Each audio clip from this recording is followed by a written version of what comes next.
ಸತ್ಯವತಿ ಹೃದಯ ನಂದನೋ ವ್ಯಾಸಃ ಯಸ್ಯ ಹಾಸ್ಯ ಕಮಲಗಲಿತಂ ವಾಂಗ್ಮಯಮೃತಂ ಜಗತ್ ಪಿಬತಿ ಭುಜಗ ಭೋಗಾಭಮುದ್ಯಮ್ಯ ಹೃದಯಂ ನಿಜಭುಜಂ ದಕ್ಷಿಣಂ ಲಕ್ಷಣಾಢ್ಯಂ ಲಲಿತ ಮುದ್ರಿಕ್ತ ವಿಜ್ಞಾನ ಮುದ್ರಂ ಭಜ ಭಜ ಅನಂತಮಿತ್ಯಾಲಪಂತಂ ಪ್ರಣತವಾನ್ ಪ್ರಾಣಿನಾಂ ಪ್ರಾಣಭೂತಂ ಪ್ರಣತಿಭಿಃ ಪ್ರೀಣಯೇ ಪೂರ್ಣಬೌಧಂ ಭವದವೋಷ್ಣೇನ ತತಪ್ಯಮಾನಾನ್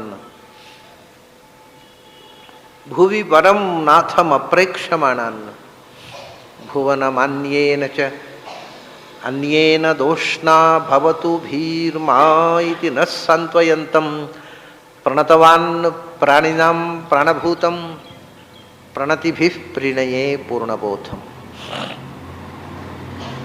ನಾರಾಯಣಂ ಸುರಗುರುಂ ಜಗದೇಕನಾಥಂ ಭಕ್ತಪ್ರಿಯಂ ಸಕಲಲೋಕನಮಸ್ಕೃತಂಚ ತ್ರೈಗುಣ್ಯವರ್ಜಿತಮಜಂ ವಿಭುಮಾದ್ಯಮೀಶಂ ವಂದೇ ಭವಘ್ನಂ ಅಮರಾಸುರಸಿದ್ಧವಂದ್ಯಂ ನಾರಾಯಣಂ ನಮಸ್ಕೃತ್ಯ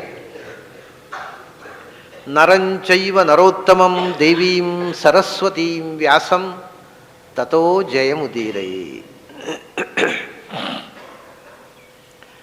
ನನ್ನ ಅಧ್ಯಾತ್ಮ ಬಂಧುಗಳೇ,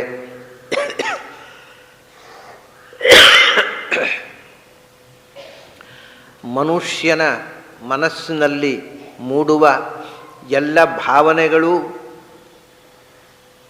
ಆ ಭಾವನೆಗಳ ಮೂಲಕ ಅವನ ಜೀವನದಲ್ಲಿ ಆಗ್ತಕ್ಕಂಥ ಎಲ್ಲ ಪರಿವರ್ತನೆಗಳು, ಪರಿಣಾಮಗಳು, ಇದೆಲ್ಲದರ ಹಿಂದೆ ಇರತಕ್ಕಂಥ ಶಕ್ತಿ ಅದು ಭಗವತ್ ಶಕ್ತಿ. ಮನುಷ್ಯ ತಾನು ತನ್ನ ಸ್ವಂತ ಇಚ್ಛೆಯಿಂದ ಏನನ್ನು ಮಾಡಲಿಕ್ಕೆ ಸಮರ್ಥನೂ ಅಲ್ಲ, ಮಾಡ್ತಾನೂ ಇಲ್ಲ ಅನ್ನತಕ್ಕಂಥ ಮಾತನ್ನು ಹೇಳ್ತಾ ಬಹಳ ಮುಖ್ಯವಾದ ಮನುಷ್ಯನ ಭಾವನೆಗಳ ಬಗ್ಗೆ ಹೇಳಿದರು. ಮೊದಲು ಬುದ್ಧಿ, ಜ್ಞಾನಂ, ಅಸಮೋಹ, ಕ್ಷಮಾ, ಸತ್ಯಂ, ದಮಶಮಃ, ಇದೆಲ್ಲ ಕ್ರಿಯೆಗಳನ್ನು ಬರೇ ನಮ್ಮ ಅಲ್ಲ. ಮೊದಲು ಅನಾದಿಹಿ ಅಂತ ಶಬ್ದವನ್ನು ಕೃಷ್ಣ ಅದರ ಮೊದಲನೇ ಶ್ಲೋಕದಲ್ಲಿ ಹೇಳಿದ್ದಾನೆ.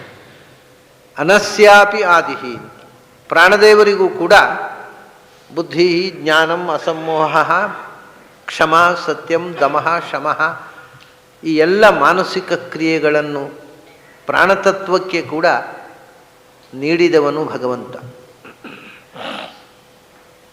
ಭಾಗವತದಲ್ಲಿ ಒಂದು ಮಾತು ಬರುತ್ತೆ, ಚತುರ್ಮುಖ ಭಗವಂತನ ನಾಭಿಯಿಂದ ಮೂಡಿ ಬಂದ. ನೋಡಿದರೆ ಒಂದು ಕಮಲ ಕಾಣುತ್ತೆ ಅವನಿಗೆ, ಬ್ರಹ್ಮಾಂಡ ರೂಪವಾದ ಕಮಲದ ಆಕಾರದ ಒಂದು ವಿಶ್ವ, ಅಸ್ಪಷ್ಟವಾದ ವಿಶ್ವದ ರೂಪ ಕಾಣುತ್ತೆ. ಅದರ ಮಧ್ಯದಲ್ಲಿ ತಾನು ಇದ್ದದ್ದು ಗೋಚರ ಆಗುತ್ತೆ, ಯಾರೂ ಕಾಣೋಲ್ಲ. ತನ್ನನ್ನು ಸೃಷ್ಟಿ ಮಾಡಿದವನು ಯಾರು, ಎಲ್ಲಿಂದ ಬಂದೆ, ಯಾಕೆ ಬಂದೆ, ಇದು ಅವನಿಗೆ ಗೋಚರ ಆಗುವುದಿಲ್ಲ. ಆವಾಗ ಯಾರು ನಾನು, ಯಾಕೆ ಬಂದೆ, ಎಲ್ಲಿಂದ ಬಂದೆ, ಯಾರು ತಂದು ನನ್ನನ್ನು ಇಲ್ಲಿ ಇಟ್ಟರು ಅಂತ ಚತುರ್ಮುಖ ಯೋಚನೆ ಮಾಡ್ತಾನೆ. ಆವಾಗ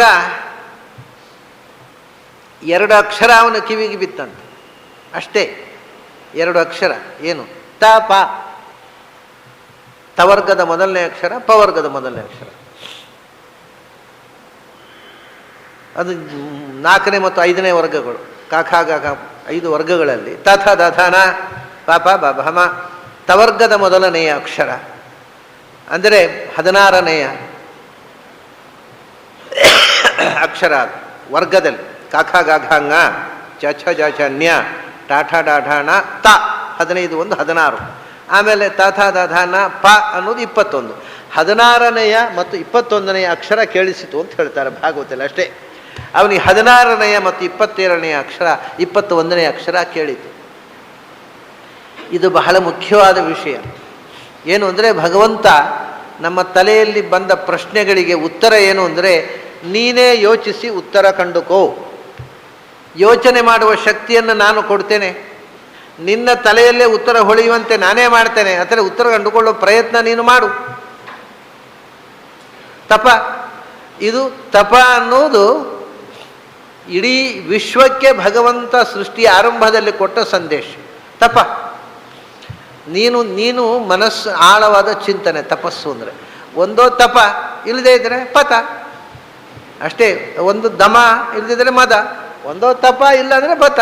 ಯೋಚನೆ ಮಾಡಿ ಮೇಲಕ್ಕೆ ಹೋಗು, ಇಲ್ಲಾಂದರೆ ಬೀಳು. ಹೀಗೆ ತಪ ಅಂತ ಅನ್ನೋದನ್ನು ಕೇಳಿದ್ದೇ ಗಂಭೀರವಾಗಿ ಯೋಚನೆ ಪ್ರಾರಂಭ ಮಾಡಿದ ಚತುರ್ಮುಖ. ಅವನ ಪ್ರಶ್ನೆಗಳು ಎಲ್ಲ ಜರುಗಿ ಹೋದವು. ಹೀಗೆ ನಮ್ಮ ಒಳಗೆ ಕೂತು ನಮಗೆ ಚಿಂತನೆ ಮಾಡತಕ್ಕಂಥ ಶಕ್ತಿಯನ್ನು ಕೊಟ್ಟು, ಬುದ್ಧಿ ಜ್ಞಾನಂ ಅಸಮ್ಮೋಹ ಕ್ಷಮಾ ಸತ್ಯಂ ದಮಃ ಶಮಃ ಸುಖಂ ದುಃಖಂ ಭವಃ ಅಭಾವಃ ಭಯಂಚ ಅಭಯಮೇವಚ. ಮೊದಲು ಬರೇ ಪಾಸಿಟಿವ್ ಕ್ವಾಲಿಟೀಸನ್ನು ಹೇಳಿದರು. ಎರಡನೇದರಲ್ಲಿ ಎಲ್ಲ ದ್ವಂದ್ವ, ಜೀವನದ ದ್ವಂದ್ವ. ಅದರಿಂದ ಮೊದಲನೇದು ನಾವು ದ್ವಂದ್ವ ತಗೊಳ್ಬೋದು, ಬುದ್ಧಿ ಅಬುದ್ಧಿ, ಜ್ಞಾನ ಅಜ್ಞಾನ, ಅಸಮ್ಮೋಹ ಸಮ್ಮೋಹ, ಕ್ಷಮ ಅಕ್ಷಮ, ಸತ್ಯ ಅಸತ್ಯ, ದಮ ಅಧಮ, ಶಮ ಅಶಮ ಅಶಾಂತಿ. ಹೀಗೆ ಇವು ಎರಡು ಗುಣಗಳು ಪರಸ್ಪರ ವಿರುದ್ಧವಾದ ಎರಡೂ ಮನುಷ್ಯರಲ್ಲಿ ಬರುವಂತಹದ್ದು ಭಗವಂತನ ಅಂತಃಪ್ರೇರಣೆಯಿಂದ ಅನ್ನೋದು ತೋರಿಸೋಕ್ಕೋಸ್ಕರ ಉತ್ತರಾರ್ಧದಲ್ಲಿ ಬರೇ ದ್ವಂದ್ವಗಳನ್ನು ಹೇಳಿದ. ಸುಖಂ ದುಃಖಂ ಭವೋ ಭಾವ ಭಯಂಚ ಅಭಯಮೇವಚ.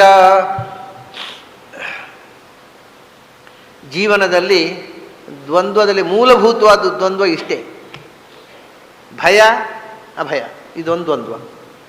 ಅದರಿಂದ ಸುಖ ಮತ್ತು ದುಃಖ, ಅದರ ಮಧ್ಯದಲ್ಲಿ ಭವ ಮತ್ತು ಅಭಾವ. ಭವ ಅಭಾವ ಅಂದರೆ ನಾಳೆ ಹುಟ್ಟು ಸಾವು, ಹುಟ್ಟು ಸಾವಿನ ಮಧ್ಯದಲ್ಲಿ ಜೀವನದಲ್ಲಿ ಸೋಲು ಗೆಲುವು. ಭವ ಅಂದರೆ ಗೆಲುವು, ಅಭಾವ ಅಂದರೆ ಸೋಲು, ಏರಿಳಿತ. ಇಷ್ಟೇ ದ್ವಂದ್ವ ಅಂದರೆ. ಇನ್ನು ದ್ವಂದ್ವ ಇಲ್ಲೇ ಇಲ್ಲ. ಎಲ್ಲ ದ್ವಂದ್ವಗಳು ಇದರಲ್ಲಿ ಸೇರಿತು. ಎಲ್ಲ ಏರಿಳಿತಗಳು ಕೂಡ ಈ ಭವ ಅಭಾವದಲ್ಲಿ ಸೇರಿದವು. ಶ್ರೀಮಂತಿಗೆ ಬಡತನ, ಅಜ್ಞಾನ ಪಾಂಡಿತ್ಯ, ಎಲ್ಲ ಯಾವ ರೀತಿಯ ಭವ ಅಭಾವವನ್ನು ತಗೊಂಡ್ರು ಯಾವುದೋ ಒಂದು ಆಸ್ಪೆಕ್ಟ್ನಲ್ಲಿ ಎತ್ತರಕ್ಕೆ ಇರುವುದು, ಅದರಲ್ಲಿ ಇಲ್ಲದೆ ಇರುವುದು. ಯಾವ ಆಸ್ಪೆಕ್ಟ್ ಒಂದು ಎರಡೇ ಭವ ಅಭಾವ ಅನ್ನುವಲ್ಲಿ ಜೀವನದ ಎಲ್ಲ ಏರಿಳಿತಗಳು ಬಂದವು. ಆ ಏರಿಳಿತಗಳ ಮೂಲಕ ಆಗತಕ್ಕಂಥ ಸುಖ ದುಃಖ ಭಯ ಅಭಯ ಅಲ್ಲಿ ಮುಗಿದೋಯ್ತು, ಇನ್ನು ಹೇಳಬೇಕಾದ್ದೇ ಇಲ್ಲ. ಹೀಗೆ ಮಾನಸಿಕವಾಗಿ ನಡೆಯತಕ್ಕಂಥ ಎಲ್ಲ ಕ್ರಿಯೆಗಳನ್ನು ಅಡಕವಾಗಿ ಕೃಷ್ಣ ಹೇಳಿ ಇನ್ನೂ ಕೆಲವು ಮುಖಗಳನ್ನು ಹೇಳ್ತಾನೆ. 13 ಹೇಳಿದ, ಇನ್ನೂ 7 ಹೇಳ್ತಾನೆ. ಒಟ್ಟಿಗೆ 20 ಜೀವನದ ಮುಖಗಳನ್ನು ಹೇಳ್ತಾನೆ. ಯಾವುದು ಅಂದರೆ ಅಹಿಂಸಾ, ಸಮತ, ತುಷ್ಟಿ, ತಪಃ, ದಾನಂ, ಯಶಃ ಅಯಶಃ. ಈ 13 ಹೇಳಿದ್ದ, ಈಗ 7 ಹೇಳ್ತಾನೆ. ಇದರಲ್ಲೂ ಅಷ್ಟೇ, ಪ್ರಾರಂಭದಲ್ಲಿ ಬರೀ ಪಾಸಿಟಿವ್ ಆದನ್ನೇ ಕೊನೆಗೆ 2 ದ್ವಂದ್ವವನ್ನು ಹೇಳ್ತಾನೆ, ಯಶಃ ಅಯಶಃ. ಅದು ಒಂದು ವಿಶೇಷ ವಿಚಿತ್ರ, ಅದು ಯಶಸ್ಸು ಅಯಶಸ್ಸು. ಅದಕ್ಕೆ ಕೊನೆಗೆ ಹೇಳ್ತಾನೆ. ಅದು ಯಾಕೆ ಅಂತ ಮತ್ತೆ ನೋಡಿ, ಇದರ ಒಟ್ಟಿಗೆ ಈ ದ್ವಂದ್ವದ ಒಟ್ಟಿಗೆ ಹೇಳುವುದಿಲ್ಲ. ಸುಖ ದುಃಖ, ಭವ ಅಭಾವ, ಭಯ ಅಭಯ, ಈ ದ್ವಂದ್ವಕ್ಕೆ ಸೇರಿದ್ದಲ್ಲ ಯಶಸ್ಸು ಅಪಯಶಸ್ಸು. ಅದು ಬೇರೆ, ಪ್ರತ್ಯೇಕ. ಅದು ಯಾಕೆ ಅಂತ ಕೊನೆಗೆ ನೋಡೋಣ. ಅದರ ಮೊದಲು ನಾವು ಬೆಳೆಸಿಕೊಳ್ಳಬೇಕಾದ ಕೆಲವು ಮಾನಸಿಕ ಗುಣಗಳನ್ನು ಕೃಷ್ಣ ಹೇಳ್ತಾನೆ. ಅಹಿಂಸಾ, ಸಮತ, ತುಷ್ಟಿ, ತಪಃ, ದಾನಂ. ಅಹಿಂಸಾ, ಇನ್ನೊಬ್ಬರಿಗೆ ತೊಂದರೆಯಾಗುವಂತೆ ಬದುಕಬೇಡ. ಅಹಿಂಸೆ ಅಂದರೆ ಇನ್ನೊಬ್ಬರಿಗೆ ತೊಂದರೆಯಾಗದಂತೆ ಬದುಕುವುದು. ಅಂದರೆ ಹಿಂಸೆ ಅಂದರೆ ಕತ್ತಿ ಹಿಡ್ಕೊಂಡು ಕಡಿಯೋದು ಬಡಿಯೋದು ಇಷ್ಟೇ ಹಿಂಸೆ ಅಲ್ಲ. ಇನ್ನೊಬ್ಬರಿಗೆ ನೋವಾಗುವಂಥ ಚುಚ್ಚು ಮಾತುಗಳನ್ನಾಡುವುದು ಹಿಂಸೆ. ಕೆಲವೊಮ್ಮೆ ತತ್ವೋಪದೇಶವನ್ನು ಅಸ್ಥಾನದಲ್ಲಿ ಮಾಡುವುದು ಹಿಂಸೆ ಆಗ್ಬೋದು. ಒಂದು ಬಾರಿ ಹಾಗೆ ಆಗಿತ್ತು. ನಾನು ಧರ್ಮಸ್ಥಳಕ್ಕೆ ಒಂದು ಸರ್ತಿ ಹೆಗ್ಡೆಯವರು ಸರ್ವಧರ್ಮ ಸಮ್ಮೇಳನ ಅಂತ ಅವರು ಪ್ರತಿ ವರ್ಷ ಮಾಡ್ತಾರೆ. ಹಾಗೆ ಸರ್ವಧರ್ಮ ಸಮ್ಮೇಳನಕ್ಕೆ ಬರ್ರಿ ಅಂತ ಹೋಗಿದ್ದೆ. ಅಲ್ಲಿ ಒಂದೊಂದು ಧರ್ಮದ ಬಗ್ಗೆ ಮಾತಾಡಲಿಕ್ಕೆ ಒಂದು ಸುಮಾರು 10-12 ಧರ್ಮದ ಪ್ರತಿನಿಧಿಗಳು ಬಂದಿದ್ದರು. ಅದರ ಪ್ರಾರಂಭದಲ್ಲಿ ಅದರ ಅಧ್ಯಕ್ಷರು, ಆ ಸರ್ವಧರ್ಮ ಸಮ್ಮೇಳನದ ಅಧ್ಯಕ್ಷರು, ಅವರು ಶಾಂತಿ ಧರ್ಮದ ಬಗ್ಗೆ ದೀರ್ಘವಾಗಿ ಅಧ್ಯಕ್ಷ ಭಾಷಣ ಮೊದಲು, ಅದು ಅಲ್ಲಿಯ ಸಂಪ್ರದಾಯ. ಸರಿ, ಅಧ್ಯಕ್ಷರು ಕೊರೆದರು 4:15 ಶುರುವಾದ್ದು. 6 ಗಂಟೆ ತನಕ ಅಧ್ಯಕ್ಷರ ಭಾಷಣ ಆಯಿತು. ಆಮೇಲೆ ಒಬ್ಬೊಬ್ಬರೇ ಧರ್ಮ ಪ್ರತಿನಿಧಿಗಳು 6ಕ್ಕೆ ಶುರುವಾದ 7 ಆಯಿತು, 8 ಆಯಿತು, 9 ಗಂಟೆ ಆಗುವಾಗಲೂ ಇನ್ನೂ ಕೆಲವು ಧರ್ಮದ ಪ್ರತಿನಿಧಿಗಳು ಬಾಕಿ ಇದ್ದಾರೆ. ನಡೀತಾ ಇದೆ. ಮೇಲೆ ಡಯಸ್ನಲ್ಲಿ ಇನ್ನೂ ನನ್ನ ಸರದಿ ಬರಲಿಲ್ಲ. 9 ಗಂಟೆ ಆದರು. ಹೆಗ್ಗಡೆಯವರು ನನ್ನ ಪಕ್ಕದಲ್ಲಿ ಕೂತಿದ್ದರು. ಅವ್ರು ಹೇಳಿದರು, ನಾನು ಹೀಗೆ ತಲೆ ಕೈ ಇಟ್ಕೊಂಡು ಕೂತಿದ್ದೆ. ಹೆಗ್ಗಡೆಯವರು ಕೇಳಿದರು, ಏನು ತನ್ನೋವಾಗತ್ತಾ, ಸ್ಯಾರಿಡಾನ್ ಬೇಕಾ ಅಂತ ಕೇಳಿದರು. ನಾನಿದೆ, ಸ್ಯಾರಿಡಾನ್ ಏನು ಬೇಡ, ನಿಮ್ಮ ಉಪನ್ಯಾಸಕರು ಉಪನ್ಯಾಸ ನಿಲ್ಲಿಸಿಬಿಟ್ರೆ ತನ್ನೋ ಕೂಡಲೇ ನಿಲ್ಲುತ್ತೆ, ಅದಕ್ಕೆ ಬೇರೆ ಏನು ಮೆಡಿಸಿನ್ ಬೇಡ. ಈ ಉಪನ್ಯಾಸಕರು ಉಪನ್ಯಾಸ ನಿಲ್ಲಿಸಿದರೆ ಅದೇ ಸ್ಯಾರಿಡಾನ್ ಕೆಲಸ ಮಾಡುತ್ತೆ. ಹೌದು ರೀ, ಬಹಳ ಡಲ್ಲಾಗಿ ಹೋಯಿತು ಸಭೆ, ನೀವು ಸ್ವಲ್ಪ ಚುರುಕು ಮುಟ್ಟಿಸಬೇಕು ಅಂದರು. ನಾನಂದೇ, ಚುರುಕು ಮುಟ್ಟಿಸ್ಬೇಕಾದ್ರೆ ನನಗೆ ಹೇಳಲಿಕ್ಕೆ ಅವಕಾಶ ಕೊಡಬೇಕಲ್ಲ ಅವರು, ಮೊದಲು ಸರದಿಯವರು. ಅವ್ರು ಬಿಟ್ಟರೆ ತಾನೇ ನಾನು ಹೋಗೋದು, ಅಲ್ಲಿ ಹೋಗಲಿಕ್ಕೆ ಅಂತ ಹೀಗೆ ತಮಾಷೆ ಮಾಡ್ತಾ ಇದ್ದೆವು. ಸರಿ, ಈ ಕಡೆಗೆ 9:15 ಗಂಟೆಗೇನೋ ನನ್ನ ಸರದಿ ಬಂತು. ನನಗೆ ಆ ಶಾಂತಿಯ ಬಗ್ಗೆ ಅಧ್ಯಕ್ಷರ ಭಾಷಣ ಮಾಡಿದ್ದರಲ್ಲ, ಅದೇ ತಲೆ ಒಳಗೆ ಕೂತಿತ್ತು. ನಾನು ಅಹಿಂಸೆ ಶಾಂತಿ ಅಂದರೆ ಏನೊಂದು 1.5 ತಾಸು ಮಾತಾಡಿದ್ದು.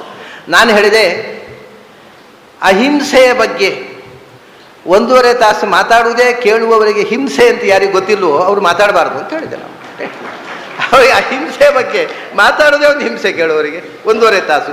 ಅಹಿಂಸೆಯ ಬಗ್ಗೆ 1.5 ತಾಸು ಮಾತಾಡುವುದೇ ಕೇಳುವವರಿಗೆ ಹಿಂಸೆ ಅಂತ ಯಾರಿಗೆ ಗೊತ್ತಿಲ್ವೋ ಅವರ ಹಿಂಸೆ ಬಗ್ಗೆ ಮಾತಾಡಬಾರ್ದು. ಸರಿ, ಜನರಿಗೆ ಬಹಳ ಖುಷಿಯಾಗಿತ್ತು. ಯಾಕೆಂದರೆ ಅವರು ಪ್ರತಿಭಟನೆ ಮಾಡಲಿಕ್ಕೆ ಉಪಾಯ ಇಲ್ಲದೆ ಕೈಕಟ್ಟಿ ಕೂತಿದ್ದರು. ನಾನು ಪ್ರಚೋದನೆ ಮಾಡಿದಾಗ ಖುಷಿಯಾಯಿತು ಅವರಿಗೆ. ಸರಿ, ಮತ್ತೆ ನಾನು ಹೇಳಿದೆ, ಹೆಗ್ಗಡೆಯವರು 15 ನಿಮಿಷ ಕೊಟ್ಟಿದ್ದಾರೆ ಒಬ್ಬೊಬ್ಬರಿಗೆ. ಆ 15 ನಿಮಿಷದಲ್ಲಿ 1 ನಿಮಿಷವನ್ನು ನಾನು ಕಳ್ಕೊಳ್ಳಿಕ್ಕೆ ಇಷ್ಟ ಬರುವುದಿಲ್ಲ. ಅವರು ಕೊಡದ 1 ನಿಮಿಷವನ್ನು ತಗೊಳ್ಳೋದಿಲ್ಲ. ಕರೆಕ್ಟು 15 ನಿಮಿಷಕ್ಕೆ ಮುಗಿಸ್ತೇನೆ ಅಂತ ಹೇಳಿದೆ. ಮಾತು ಮುಗಿಸಿದೆ. ಆಮೇಲೆ ಕೆಳಗೆ ಬಂದಾಗ ಎಲ್ಲ ನಮ್ಮ ಬಳಗದ ಹುಡುಗರೆಲ್ಲ ಹೇಳಿದರು, ನೀವು ಹಾಗೂ ಹೇಳುವುದಾ? ಯಾಕೆ? ಅಲ್ಲ, 1.5 ಗಂಟೆ ಮಾತಾಡಿದವರು ಹೆಗ್ಗಡೆಯವರು ಗುರುಗಳು. ಈಗ ನೀವು ಅವರನ್ನೇ ಅಟ್ಯಾಕ್ ಮಾಡಿದ್ರೆ ಇನ್ನು ನಿಮ್ಮನ್ನು ಕರೀಲಿಕ್ಕಿಲ್ಲ ಧರ್ಮಸ್ಥಳಕ್ಕೆ. ನಾಳಿದೆ ಆರಾಮಾಯಿತು. ಯಾರ ಕರೀದೇ ಇದ್ರೆ ಮನೇಲಿ ಕೂತ್ಕೊಂಡು ಅಧ್ಯಯನ ಮಾಡ್ಬೋದಲ್ವ. ಕರೀತಾರಲ್ಲ ಅನ್ನೋದೇ ಹಿಂಸೆ, ನನಗೆ ಕರೀದೇ ಇರುವುದಲ್ಲ. ಆರಾಮಾಯಿತು, ಏನು ತೊಂದರೆ ಇಲ್ಲ ಅಂತ. ಸರಿ, ಇಷ್ಟೆಲ್ಲ ಆಗಿ ಹೆಗ್ಡೆಯವ್ರ ಹತ್ರ ಹೋಗಿ ಬರ್ತೇವೆ ಅಂತ ಹೇಳಿ ಹೋದರೆ ಹೆಗ್ಡೆಯವ್ರು ಏನು ಹೇಳಿದ್ರು ಗೊತ್ತಾ?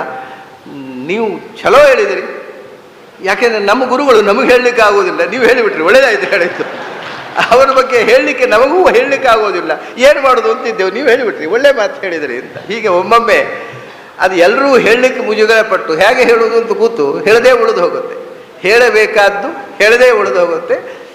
ಯಾಕೆ ಹೇಳಿದೆ ಅಂದರೆ, ಹಿಂಸೆ ಬಗ್ಗೆ ಮಾತನಾಡುವುದೇ, ಅಹಿಂಸೆ ಬಗ್ಗೆ ಮಾತನಾಡುವುದೇ ಹಿಂಸೆ ಆಗಬಹುದು.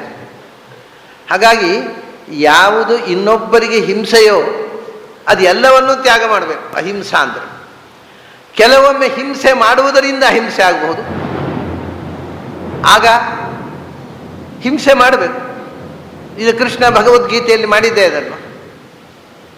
ನೀನು ಇವತ್ತು ಯುದ್ಧ ಮಾಡುವುದರ ಮೂಲಕವೇ ಅಹಿಂಸೆಯನ್ನು ಎಸ್ಟಾಬ್ಲಿಷ್ ಮಾಡಬೇಕು. ಆ ಸ್ಥಿತಿ ಬಂದಾಗ, ಇವಾಗ ಒಂದು ಹುಲಿ ಒಂದು ಕಾಡಿನ ಹಳ್ಳಿಯಲ್ಲಿ ಪಾಪ ಒಂದೊಂದು ಮನೆಯಲ್ಲೂ ಹಸುಗಳನ್ನು ಕಟ್ಟಿದ್ದಾರೆ. ದಿನ ರಾತ್ರಿ ಬರೋದು, ಒಂದೊಂದು ಹಟ್ಟಿಯಿಂದ ಒಂದೊಂದು ಹಸು ಹಿಡ್ಕೊಂಡು ಹೋಗೋದು ಹುಲಿ. ಆವಾಗ ಏನದಕ್ಕೆ ವ್ಯವಸ್ಥೆ? ಹುಲಿಯನ್ನು ಕೊಲ್ಲೋದು. ಅಲ್ಲ, ಹಿಂಸೆ ಆಯ್ತಲ್ಲ. ಒಂದು ಹುಲಿಯನ್ನು ಕೊಲ್ಲುವುದರಿಂದ 100 ದನ ಬದುಕುತ್ತೆ. ಆದ್ದರಿಂದ ಹುಲಿಯನ್ನು ಕೊಲ್ಲುವುದು ಅಹಿಂಸೆ. ಯಾಕೆಂದರೆ ಒಂದು ಹಿಂಸೆಯಿಂದ 100 ಅಹಿಂಸೆ ಎಸ್ಟಾಬ್ಲಿಷ್ ಆಗುತ್ತೆ. ಇದು ಲಾಜಿಕ್ಕು. ಇವತ್ತು ಎಲ್ಲ ಕಾನೂನಿನಲ್ಲಿ ಇವತ್ತು ನ್ಯಾಯಾಧೀಶರಾದರೂ ತೀರ್ಪು ಕೊಡುವಾಗ ಈ ಬ್ಯಾಲೆನ್ಸ್ ಆಫ್ ಕನ್ವೀನಿಯನ್ಸು ಅಂತ, ಯಾವುದರಿಂದ ಕಮ್ಮಿ ಅಪಾಯ, ಸಣ್ಣ ಹಿಂಸೆಯಿಂದ ದೊಡ್ಡ ಅಹಿಂಸೆಯನ್ನು ಎಸ್ಟಾಬ್ಲಿಷ್ ಮಾಡಬಹುದಾದರೆ ಸಣ್ಣ ಹಿಂಸೆ ಈಸ್ ಈಕ್ವಲ್ ಟು ಅಹಿಂಸೆ. Sometimes violence becomes non violence or is equal to non violence. ಅಂಥ ಎಚ್ಚರದಿಂದ ಬದುಕುವುದೇ ಅಹಿಂಸೆ. ಇನ್ನೊಬ್ಬರಿಗೆ ನೋವು ಮಾಡುವುದರಿಂದ, ಸಿಂಪಲ್ ಉದಾಹರಣೆ ಕೊಡ್ತೇನೆ ನಿಮಗೆ. ಹುಲಿ ದನ ಅದೆಲ್ಲ ಬೇಡ, ಯಾಕೆಂದರೆ ನಮಗೆ ಹುಲಿಯನ್ನು ನೋಡಿ ಗೊತ್ತಿಲ್ಲ, ದನವನ್ನು ನೋಡಿ ಗೊತ್ತಿಲ್ಲ, ನಾವು ನಂದಿನಿ ಹಾಲು ಕುಡಿದು ಬೆಳೆದವರು. ದನದಿಂದ ಹಾಲು ಬರುತ್ತೆ ಅನ್ನೋದೇ ಭಾಳ ಹುಡುಗರಿಗೆ ಗೊತ್ತಿಲ್ಲ, ಪೇಟೆಯಲ್ಲಿದ್ದವರಿಗೆ. ಅವರಿಗೆ ಸುಮ್ಮನೆ ದನದ ಎಕ್ಸಾಂಪಲ್ ಕೊಟ್ಟು ಏನು ಉಪಯೋಗ. ಈ ವಿಷಯ, ಒಬ್ಬ ಮನುಷ್ಯನಿಗೆ ಕಾಯಿಲೆ ಬಂದರೆ ಯಥಾ ವೈದ್ಯ ತಥಾ ರಾಜ ಶಸ್ತ್ರಪಾಣಿ ಭವಿಷ್ಯ. ಆಪರೇಷನ್ ಮಾಡ್ತಾರೆ ಡಾಕ್ಟ್ರು. ಆಪರೇಷನ್ ಮಾಡೋದು ಅಂದರೆ ಹಿಂಸೆ ಮಾಡೋದು, ಕೊಯ್ಯೋದು. ಹೊಟ್ಟೆ ಕೊಯ್ತಾರೆ, ಒಳಗಿದ್ದದ್ದೆಲ್ಲ ಕೊಯ್ ತೆಗೀತಾರೆ, ಆಮೇಲೆ ಸ್ಟಿಚ್ ಮಾಡ್ತಾರೆ, ಏನೇನೋ ಮಾಡ್ತಾರೆ. ಹಿಂಸೆ ಅಲ್ವ ಅದು? ಹೌದು. ಯಾಕೆ ಅಂದರೆ ಆ ಹಿಂಸೆ ಮಾಡುವ ಮೂಲಕ ಅವನಿಗೆ ಮುಂದೆ ಕಾಯಿಲೆಯಿಂದ ನಿರಂತರ ಹಿಂಸೆ ಅನುಭವಿಸುವುದು ನಿಲ್ಲುತ್ತೆ. ಸೊ ಅವನ ದೀರ್ಘ ಹಿಂಸೆಯನ್ನು ರಿಡ್ಯೂಸ್ ಮಾಡೋದಕ್ಕೋಸ್ಕರ ಒಂದು ಸಣ್ಣ ಹಿಂಸೆ. ಹೀಗೆ ಯಾವ ಹಿಂಸೆಯಿಂದ ಅಹಿಂಸೆ ಎಸ್ಟಾಬ್ಲಿಷ್ ಆಗುತ್ತೋ ಆ ಹಿಂಸೆ ಈಸ್ ಈಕ್ವಲ್ ಟು ಅಹಿಂಸೆ. ಅದನ್ನೇ ಈ ಎಚ್ಚರ ನಾನು ಕೊಡ್ತೀನಿ. ಅಹಿಂಸಾ, ಇನ್ನೊಬ್ಬರಿಗೆ ತೊಂದರೆಯಾಗದಂತೆ ಬದುಕುವಂಥದ್ದು ಅಹಿಂಸೆ.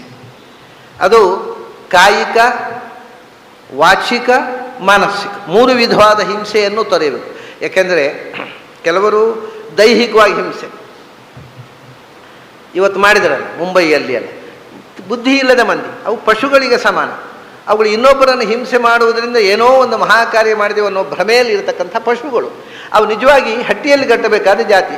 ಯಾಕೋ ಮನುಷ್ಯರ ಒಟ್ಟಿಗೆ ಸೇರಿಕೊಂಡಿದ್ದಾವೆ. ಹಟ್ಟಿಗಳಲ್ಲಿ ಪ್ರಾಣಿಗಳು ಮಾಡುವುದಕ್ಕಿಂತ ನೀಚ ಕೆಲಸ ಮಾಡ್ತಾ ಇರ್ತವೆ. ಇರಲಿ, ಇದು ದೈಹಿಕವಾಗಿ ಇನ್ನೊಬ್ಬರಿಗೆ ತೊಂದರೆ ಕೊಡುತ್ತೆ. ಅದಲ್ಲದೆಯೂ ಹಿಂಸೆ ಮಾಡಲಿಕ್ಕೆ ಬರುತ್ತೆ. ಏನು?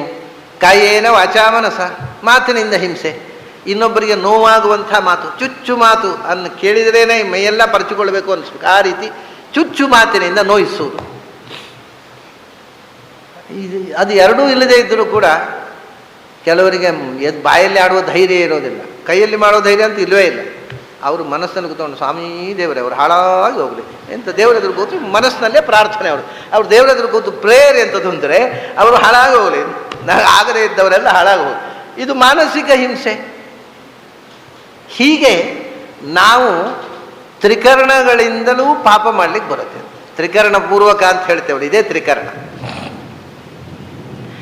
ಅದರಿಂದ ತ್ರಿಕರಣದಿಂದಲೂ ಇನ್ನೊಬ್ಬರಿಗೆ ಹಿಂಸೆಯಾಗದಂತೆ ಬದುಕುವುದು.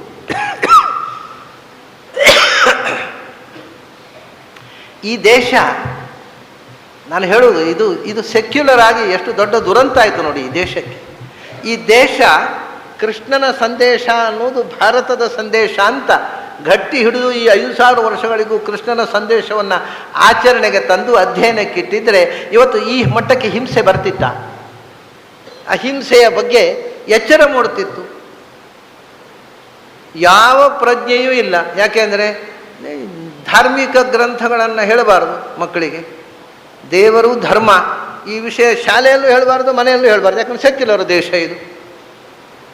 ಇಂಥ ದುರ್ಬುದ್ಧಿಯಿಂದಾಗಿ ಈ ದೇಶ ಅಧಪಾತಕ್ಕೆ ಹೋಗ್ತಾ ಇದೆ. ಕೃಷ್ಣನ ಸಂದೇಶ ಏನು ಅನ್ನೋದು ಗೊತ್ತಿಲ್ಲ ನಮ್ಮ ಮಕ್ಕಳಿಗೆ, ನಮ್ಮ ಹಿರಿಯರಿಗೆ. ಈ ದೇಶದ ನೇತೃತ್ವ ವಹಿಸಿರ್ತಕ್ಕಂಥ ರಾಜಕಾರಣಿಗಳಲ್ಲಿ 199 ಜನಕ್ಕೆ ಗೊತ್ತಿಲ್ಲ. ಅವರು ಭಗವದ್ಗೀತೆ ಓದುವುದು ಅನಾಗರಿಕತೆ ಅಂತ ತಿಳ್ಕೊಂಡವರೆಲ್ಲ ದೇಶದ ನಾಯಕರಾಗಿ ಕೂತಿದ್ದಾರೆ. ಎಂಥ ಒಂದು ಸಂದೇಶ ಇದೆ, ಒಂದೊಂದು ಮಾತು ಇಡೀ ಜೀವನಕ್ಕೆ ದಾರಿದೀಪ. ಅದನ್ನು ತಿಳ್ಕೊಳ್ಳೋ ಯೋಗ್ಯತೆ ಇಲ್ಲದೆ ಇದ್ದವು ದೇಶ ಆಳ್ತಾ ಕೂತಿದ್ದಾವೆ.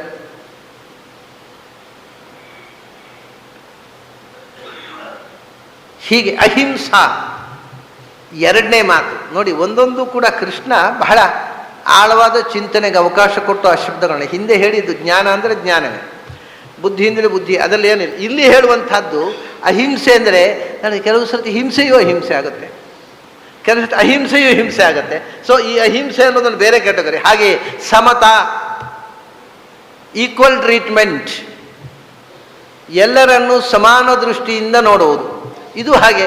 ಕೆಲವೊಮ್ಮೆ ಸಮಾನ ದೃಷ್ಟಿಯಿಂದ ನೋಡುವುದೇ ವಿಷಮತೆ ಆಗುತ್ತೆ, ಕೆಲವು ಸರ್ತಿ ವಿಷಮ ದೃಷ್ಟಿಯಿಂದ ನೋಡುವುದೇ ಸಮಾನತೆ ಆಗುತ್ತೆ. ಇದು ವಿಚಿತ್ರ. ಇದು ಅದಕ್ಕೋಸ್ಕರ ಇದನ್ನು ಬೇರೆ ಹೇಳ್ತಾರೆ ಕೃಷ್ಣ. ಅಹಿಂಸಾ ಅಂದರೆ ಹಿಂಸೆಯೂ ಅಹಿಂಸೆ ಆಗಬಹುದು, ವೈಷಮ್ಯವೂ ಸಮತೆ ಆಗಬಹುದು. ಸಮತಾ, ಎಲ್ಲರನ್ನೂ ಸಮಾನ ದೃಷ್ಟಿಯಿಂದ ನೋಡುವುದು. ಎಲ್ಲರನ್ನು ಸಮಾನ ದೃಷ್ಟಿಯಿಂದ ನೋಡುವುದು ಅಂದರೆ ಏನು? ಎಲ್ಲರನ್ನು ಒಂದೇ ರೀತಿ ನೋಡುವುದು ಅಲ್ಲ. ಇವಾಗ ಶಾಲೆಯಲ್ಲಿ ಒಬ್ಬರು ಉಪಾಧ್ಯಾಯರಿರ್ತಾರೆ. ಅವ್ರ ಪರೀಕ್ಷೆ ಆಗುತ್ತೆ, ಎಕ್ಸಾಮಿನೇಷನ್, ಹುಡುಗ ಪತ್ರ ಉತ್ತರ ಬರೀತಾನೆ, ಪೇಪರ್ಗಳೆಲ್ಲ ಬರುತ್ತೆ ಮೇಸ್ಟ್ರ ಹತ್ರ, ಅವ್ರು ಮಾರ್ಕ್ ಹಾಕ್ತಾರೆ. ಎಲ್ಲರಿಗೂ ಯಾರು ಎಷ್ಟೇ ಬರೀಲಿ, ಹೆಚ್ಚು ಬರೀಲಿ ಕಮ್ಮಿ ಬರೀಲಿ, ಅದು ನನಗೆ ಸಂಬಂಧ ಇಲ್ಲ, ನಾನು ಪಕ್ಷಪಾತ ಮಾಡೋದು. ಎಲ್ಲರಿಗೂ 60 ಮಾರ್ಕ್ ಹಾಕಿದರೆ ಆ ಮಾಸ್ಟ್ರು ಸಮತಾ ಇದ್ದವರು ಸಮತಾ ಪಾರ್ಟಿಗೆ ಸೇರಿಸ್ಬೇಕಷ್ಟೆ, ಸಮತಾ ಶಾಸ್ತ್ರೀಯವಾದ ಸಮತಾ ಇಲ್ಲ ಅವರಿಗೆ. ಸಮತಾ ಅಂದರೆ ಏನು ಗೊತ್ತಾ? Unequal treatment of unequals is ಸಮತಾ. ಇದು ಅನ್ಈಕ್ವಲ್ಸ್. ಅವರು ವಿದ್ಯಾರ್ಥಿಗಳು ಬರೆದದ್ದು ಬೇರೆ ಬೇರೆ ಥರ, ಅವರ ಬುದ್ಧಿಶಕ್ತಿ ಬೇರೆ ಬೇರೆ. ಒಂದೇ ಮಾರ್ಕ್ ಹಾಕಿದರೆ ಅದು ವೈಷಮ್ಯ ಆಯಿತು. That is discrimination. Equal treatment sometimes becomes discrimination, and discrimination sometimes becomes equal treatment. ಅದಕ್ಕೆ ಇದನ್ನು ಬೇರೆ ಹೇಳಿದ ಕೃಷ್ಣ, ಇದು ವಿಷಯ ಬೇರೆ. ಹಿಂದೆ ಹೇಳಿದ ಹಾಗಲ್ಲ. ಜ್ಞಾನ ಕೆಲವು ಸರ್ತಿ ಜ್ಞಾನ ಅಜ್ಞಾನ, ಅಜ್ಞಾನ ಜ್ಞಾನ ಆಗುವುದಿಲ್ಲ. ಆದರೆ ಇದಾಗಲ್ಲ. ಕೆಲವು ಸರ್ತಿ ಹಿಂಸೆ ಅಹಿಂಸೆ ಆಗುತ್ತೆ, ಅಹಿಂಸೆ ಹಿಂಸೆ ಆಗುತ್ತೆ. ಕೆಲವು ಸರ್ತಿ ಸಮತ ಅಸಮತೆ ಆಗುತ್ತೆ, ಅಸಮತೆ ಸಮತೆ ಆಗುತ್ತೆ. ಹಾಗಾಗಿ ಏನು ಅಂದರೆ ಈಕ್ವಲ್ ಟ್ರೀಟ್ಮೆಂಟು ಅಂದರೆ ಏನು ಗೊತ್ತುಂಟ? ಈಕ್ವಲ್ ಟ್ರೀಟ್ಮೆಂಟ್ ಆಫ್ ಈಕ್ವಲ್ಸ್ ಅಷ್ಟೇ. Equal treatment of unequals is discrimination. ಹಾಗೇನೆ unequal treatment of equals is also discrimination. ಹಾಗಾದ್ರೆ ಏನು? ಯಾರನ್ನು ಹೇಗೆ ನೋಡಬೇಕು ಅವರನ್ನು ಹಾಗೆ ನೋಡುವುದು ಅಷ್ಟೇ ಸಮತಾ ಅಂದರೆ. ಎಲ್ಲರನ್ನು ಒಂದೇ ಥರ ನೋಡುವುದಲ್ಲ. ಮನೆಯಲ್ಲೇ ನೋಡ್ರಿ, ನಾವೀಗ ಮನೆಯಲ್ಲಿ ಸಮದೃಷ್ಟಿಯಿಂದ ಮನೆ ಬಾಳ್ತೆ ನೋಡ್ಬೋದು. ಒಬ್ಬ ಯಜಮಾನ ಅವನು ಸಮಾನವಾಗಿ ಎಲ್ಲರನ್ನೂ ನೋಡಬೇಕು ಅಂತಂದರೆ ಏನರ್ಥ? ಎಲ್ಲರೂ ಅಂದರೆ ಯಜಮಾನ ಇರ್ತಾನೆ, ಅವನ ಹೆಂಡತಿ ಇರ್ತಾಳೆ, ಅವನ ಮಕ್ಕಳಿರ್ತಾರೆ ಮನೆಯಲ್ಲಿ, ಅವನ ಅಕ್ಕ ತಂಗಿಯಂದಿರು ಇರ್ತಾರೆ, ಅವನ ಅಣ್ಣ ತಮ್ಮಂದಿರು ಇರ್ತಾರೆ, ತಂದೆ ತಾಯಿ ಇರ್ತಾರೆ. ಎಲ್ಲರನ್ನು ಈಕ್ವಲ್ ಟ್ರೀಟ್ಮೆಂಟಾ? ಅಲ್ಲ. ಮತ್ತು ತಂದೆ ತಾಯಿಯನ್ನು ಹೇಗೆ ನೋಡಬೇಕು ಹಾಗೆ ತಂದೆ ತಾಯಿಯನ್ನು ನೋಡ್ಕೊಳ್ಳೋದು, ಅಣ್ಣ ತಮ್ಮದನ್ನು ಹೇಗೆ ನೋಡ್ಕೊಳ್ಬೇಕು ಹಾಗೆ ಅಣ್ಣ ತಮ್ಮಂದನ್ನು ನೋಡ್ಕೊಳ್ಳೋದು, ಅಕ್ಕ ತಂಗಿಯರನ್ನು ಹೇಗೆ ಟ್ರೀಟ್ ಮಾಡಬೇಕು ಹಾಗೆ ನೋಡೋದು, ಮಕ್ಕಳನ್ನು ಹೇಗೆ ನೋಡ್ಕೋಬೇಕು ಹಾಗೆ ಮಕ್ಕಳನ್ನು, ಹೆಂಡತಿಯನ್ನು ಹೇಗೆ ಟ್ರೀಟ್ ಮಾಡಬೇಕು ಹಾಗೆ ಟ್ರೀಟ್ ಮಾಡೋದು ಹೆಂಡತಿಯನ್ನು. ಇದು ಸಮಾನತೆ. ನಮಗೇನು ಎಲ್ಲ ನಮ್ಮದು ಡೆಮಾಕ್ರಸಿ ಎಲ್ಲ ಒಂದೇ ಥರ. ನಾವು ಡಿಸ್ಕ್ರಿಮಿನೇಷನ್ ಮಾಡುವುದಿಲ್ಲ. ಅದು ಬೆಳಗಾತ ಹೇಳೋದು ಎಲ್ಲ ಹೆಂಡತಿಗೆ 2 ಪೆಟ್ಟು, ಮಕ್ಕಳಿಗೆ 2 ಪೆಟ್ಟು, ಅಪ್ಪನಿಗೆ 2 ಪೆಟ್ಟು, ಅಮ್ಮನಿಗೆ ಎಲ್ಲ ಸಮಾನ, ಎಲ್ಲರಿಗೂ 2 ಪೆಟ್ಟು ಹೊಡೆದ್ಬಿಡೋದು. ನಾವು ಎಲ್ಲ ಬುದ್ಧಿ ಸರಿ ಬರ್ಬೇಕಾದ್ರೆ. ದಿಸ್ ಈಸ್ ನಾಟ್ ಸಮಾನತಾ. ಅಲ್ಲಿ unequal treatment of unequals is ಸಮಾನತೆ. ಅದೇನು ಸಮತಾ ಅಂತಂದರೆ unequal treatment of unequals and equal treatment of equals.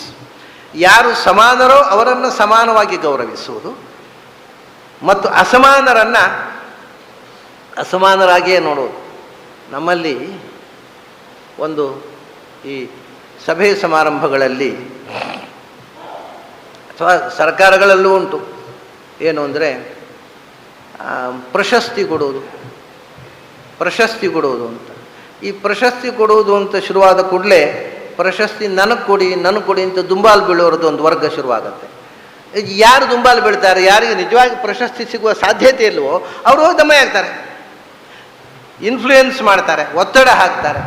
ಕಡೆಗೆ ಶ್ವಾನಂ ಯುವಾನಂ ಮಘವಾನಮಹೋ ಅಂತ ಯೋಗ್ಯರಿಗೂ ಅಯೋಗ್ಯರಿಗೂ ಒಟ್ಟಿಗೆ ಪ್ರಶಸ್ತಿ ಸಿಗುತ್ತೆ, ಹಂಚಿ ಹೋಗುತ್ತೆ. ಆದ್ದರಿಂದ ಇವೆಲ್ಲ unequal treatment, equal treatment of unequals. ಯೋಗ್ಯರನ್ನು ಒಂದೇ ಮನೆಯಲ್ಲಿ ಕೂತ್ಕೊಳಿಸಿ ಸನ್ಮಾನ ಮಾಡುವುದು ಕೂಡ ತಪ್ಪು. ಹೀಗೆ ಸಮತಾ ಅಂತಂದರೆ ಯಾರನ್ನು ಹೇಗೆ ಟ್ರೀಟ್ ಮಾಡಬೇಕೋ ಅವರನ್ನು ಹಾಗೆ ಟ್ರೀಟ್ ಮಾಡೋದು ಅಷ್ಟೇ ಅರ್ಥ, ಬೇರೆ ಅರ್ಥವೇ ಇಲ್ಲ. ಎಲ್ಲರೂ ಸಮಾನರು ಪ್ರಪಂಚದಲ್ಲಿ ಅಂತ ಹೇಳ್ತಾರಲ್ಲ ನಮ್ಮ ರಾಜಕೀಯ ಘೋಷಣೆಗಳು. All are equal. ದೇಶದಲ್ಲಿ 18 ವರ್ಷ ದಾಟಿದವರು ಎಲ್ಲರೂ ಈಕ್ವಲ್. ಯಾಕೆ? Everybody can become president of India. ಹೌದಾ? ದಿನಕ್ಕೊಂದು ಗಂಟೆಗೊಬ್ಬ ಆದರೂ ಎಲ್ಲರೂ ಆಗೋದು ಸಾಧ್ಯ ಇಲ್ಲ. ಒಂದೊಂದು ಗಂಟೆಗೆ ಒಬ್ಬೊಬ್ಬನ ಮಾಡ್ತಾ ಹೋದರೂ ಕೂಡ ಎಲ್ಲರೂ ಆಗೋದು ಸಾಧ್ಯ ಇಲ್ಲ. ಮತ್ತಾಗಾದರೆ ಆಲ್ ಆರ್ ಈಕ್ವಲ್, ಎಲ್ಲರೂ ಈ ದೇಶದ ಪ್ರೆಸಿಡೆಂಟ್ ಆಗೋದು ಆಸೆ. ಮೊಣಗೈ ಗಂಟಿಗೆ ಬೆಲ್ಲ ಹಚ್ಚೋದು, ಅಯ್ಯೋ ಇಲ್ಲಿ ಬೆಲ್ಲ ಉಂಟು, ನಕ್ಕಿದ್ರೆ ಸಿಹಿ ಆಗುತ್ತೆ, ನಕ್ಕಲಿಕ್ಕೆ ಬರೋಲ್ಲ ಅಷ್ಟೇ. ಅದು ನಾನು ಪ್ರೆಸಿಡೆಂಟ್ ಆಗ್ಬೋದು ಒಂದು ದಿವಸ ಅಂತ ಹೇಳಿ ಯೋಚನೆಯಲ್ಲಿ ಸಂತೋಷವಾಗಿ ಸಾಯೋದು ಅಷ್ಟೇ, ಪ್ರೆಸಿಡೆಂಟ್ ಆಗೋದಲ್ಲ. ಎಲ್ಲರೂ ಈಕ್ವಲ್ ಅನ್ನುವಂಥದ್ದು ಉಂಟಲ್ಲ, ಇದು ಪ್ರಕೃತಿಯ ನಿಯಮಕ್ಕೆ ವಿರುದ್ಧ. ಇದು ಬೋಗಸ್ ಸ್ಟೇಟ್ಮೆಂಟ್. ಇದು ಅದನ್ನು ಸತ್ಯ ಹೇಳಬೇಕು ಅಂದರೆ ಈ ಪ್ರಪಂಚದಲ್ಲಿ 2 ವಸ್ತುಗಳು ಈಕ್ವಲ್ ಆಗಿ ಸಮಾನವಾಗಿ, no 2 things are equal in this creation. ಒಂದೇ ರೀತಿಯ 2 ವಸ್ತು ಇಲ್ಲ. ಆಲ್ ಆರ್ ಈಕ್ವಲ್ ಬಿಡಿ, no two things are equal in this creation. ಸುಮ್ಮನೆ ಬೊಗಳೆ ಜನರನ್ನು ಮರಳು ಹುಚ್ಚು ಕಟ್ಟಿಸಲಿಕ್ಕೆ ಹೇಳೋದು ಎಲ್ಲರೂ ಸಮಾನರು, ಬಹಳ ಖುಷಿ, ಈಗ ನಾನು ಆಗದೇ ಇದ್ದರೂ ನಾನು ಪ್ರೆಸಿಡೆಂಟು ಸಮಾನ ನೋಡಿ, ಅದು ಸಂತೋಷ, ಅಷ್ಟೇ ಸತ್ತು ಬಿಡ್ತಾರೆ, ಸಾಯೋ ತನಕ ಸಂತೋಷವಾಗಿ ಸಾಯ್ತಾನೆ. ನಾನು ಪ್ರೆಸಿಡೆಂಟ್ ಆಗದೇ ಇದ್ರೇನು, ಈಕ್ವಲ್ ಟು ಪ್ರೆಸಿಡೆಂಟ್ ಅಂತ ಒಂದು ಸಮಾಧಾನ ಅವನಿಗೆ.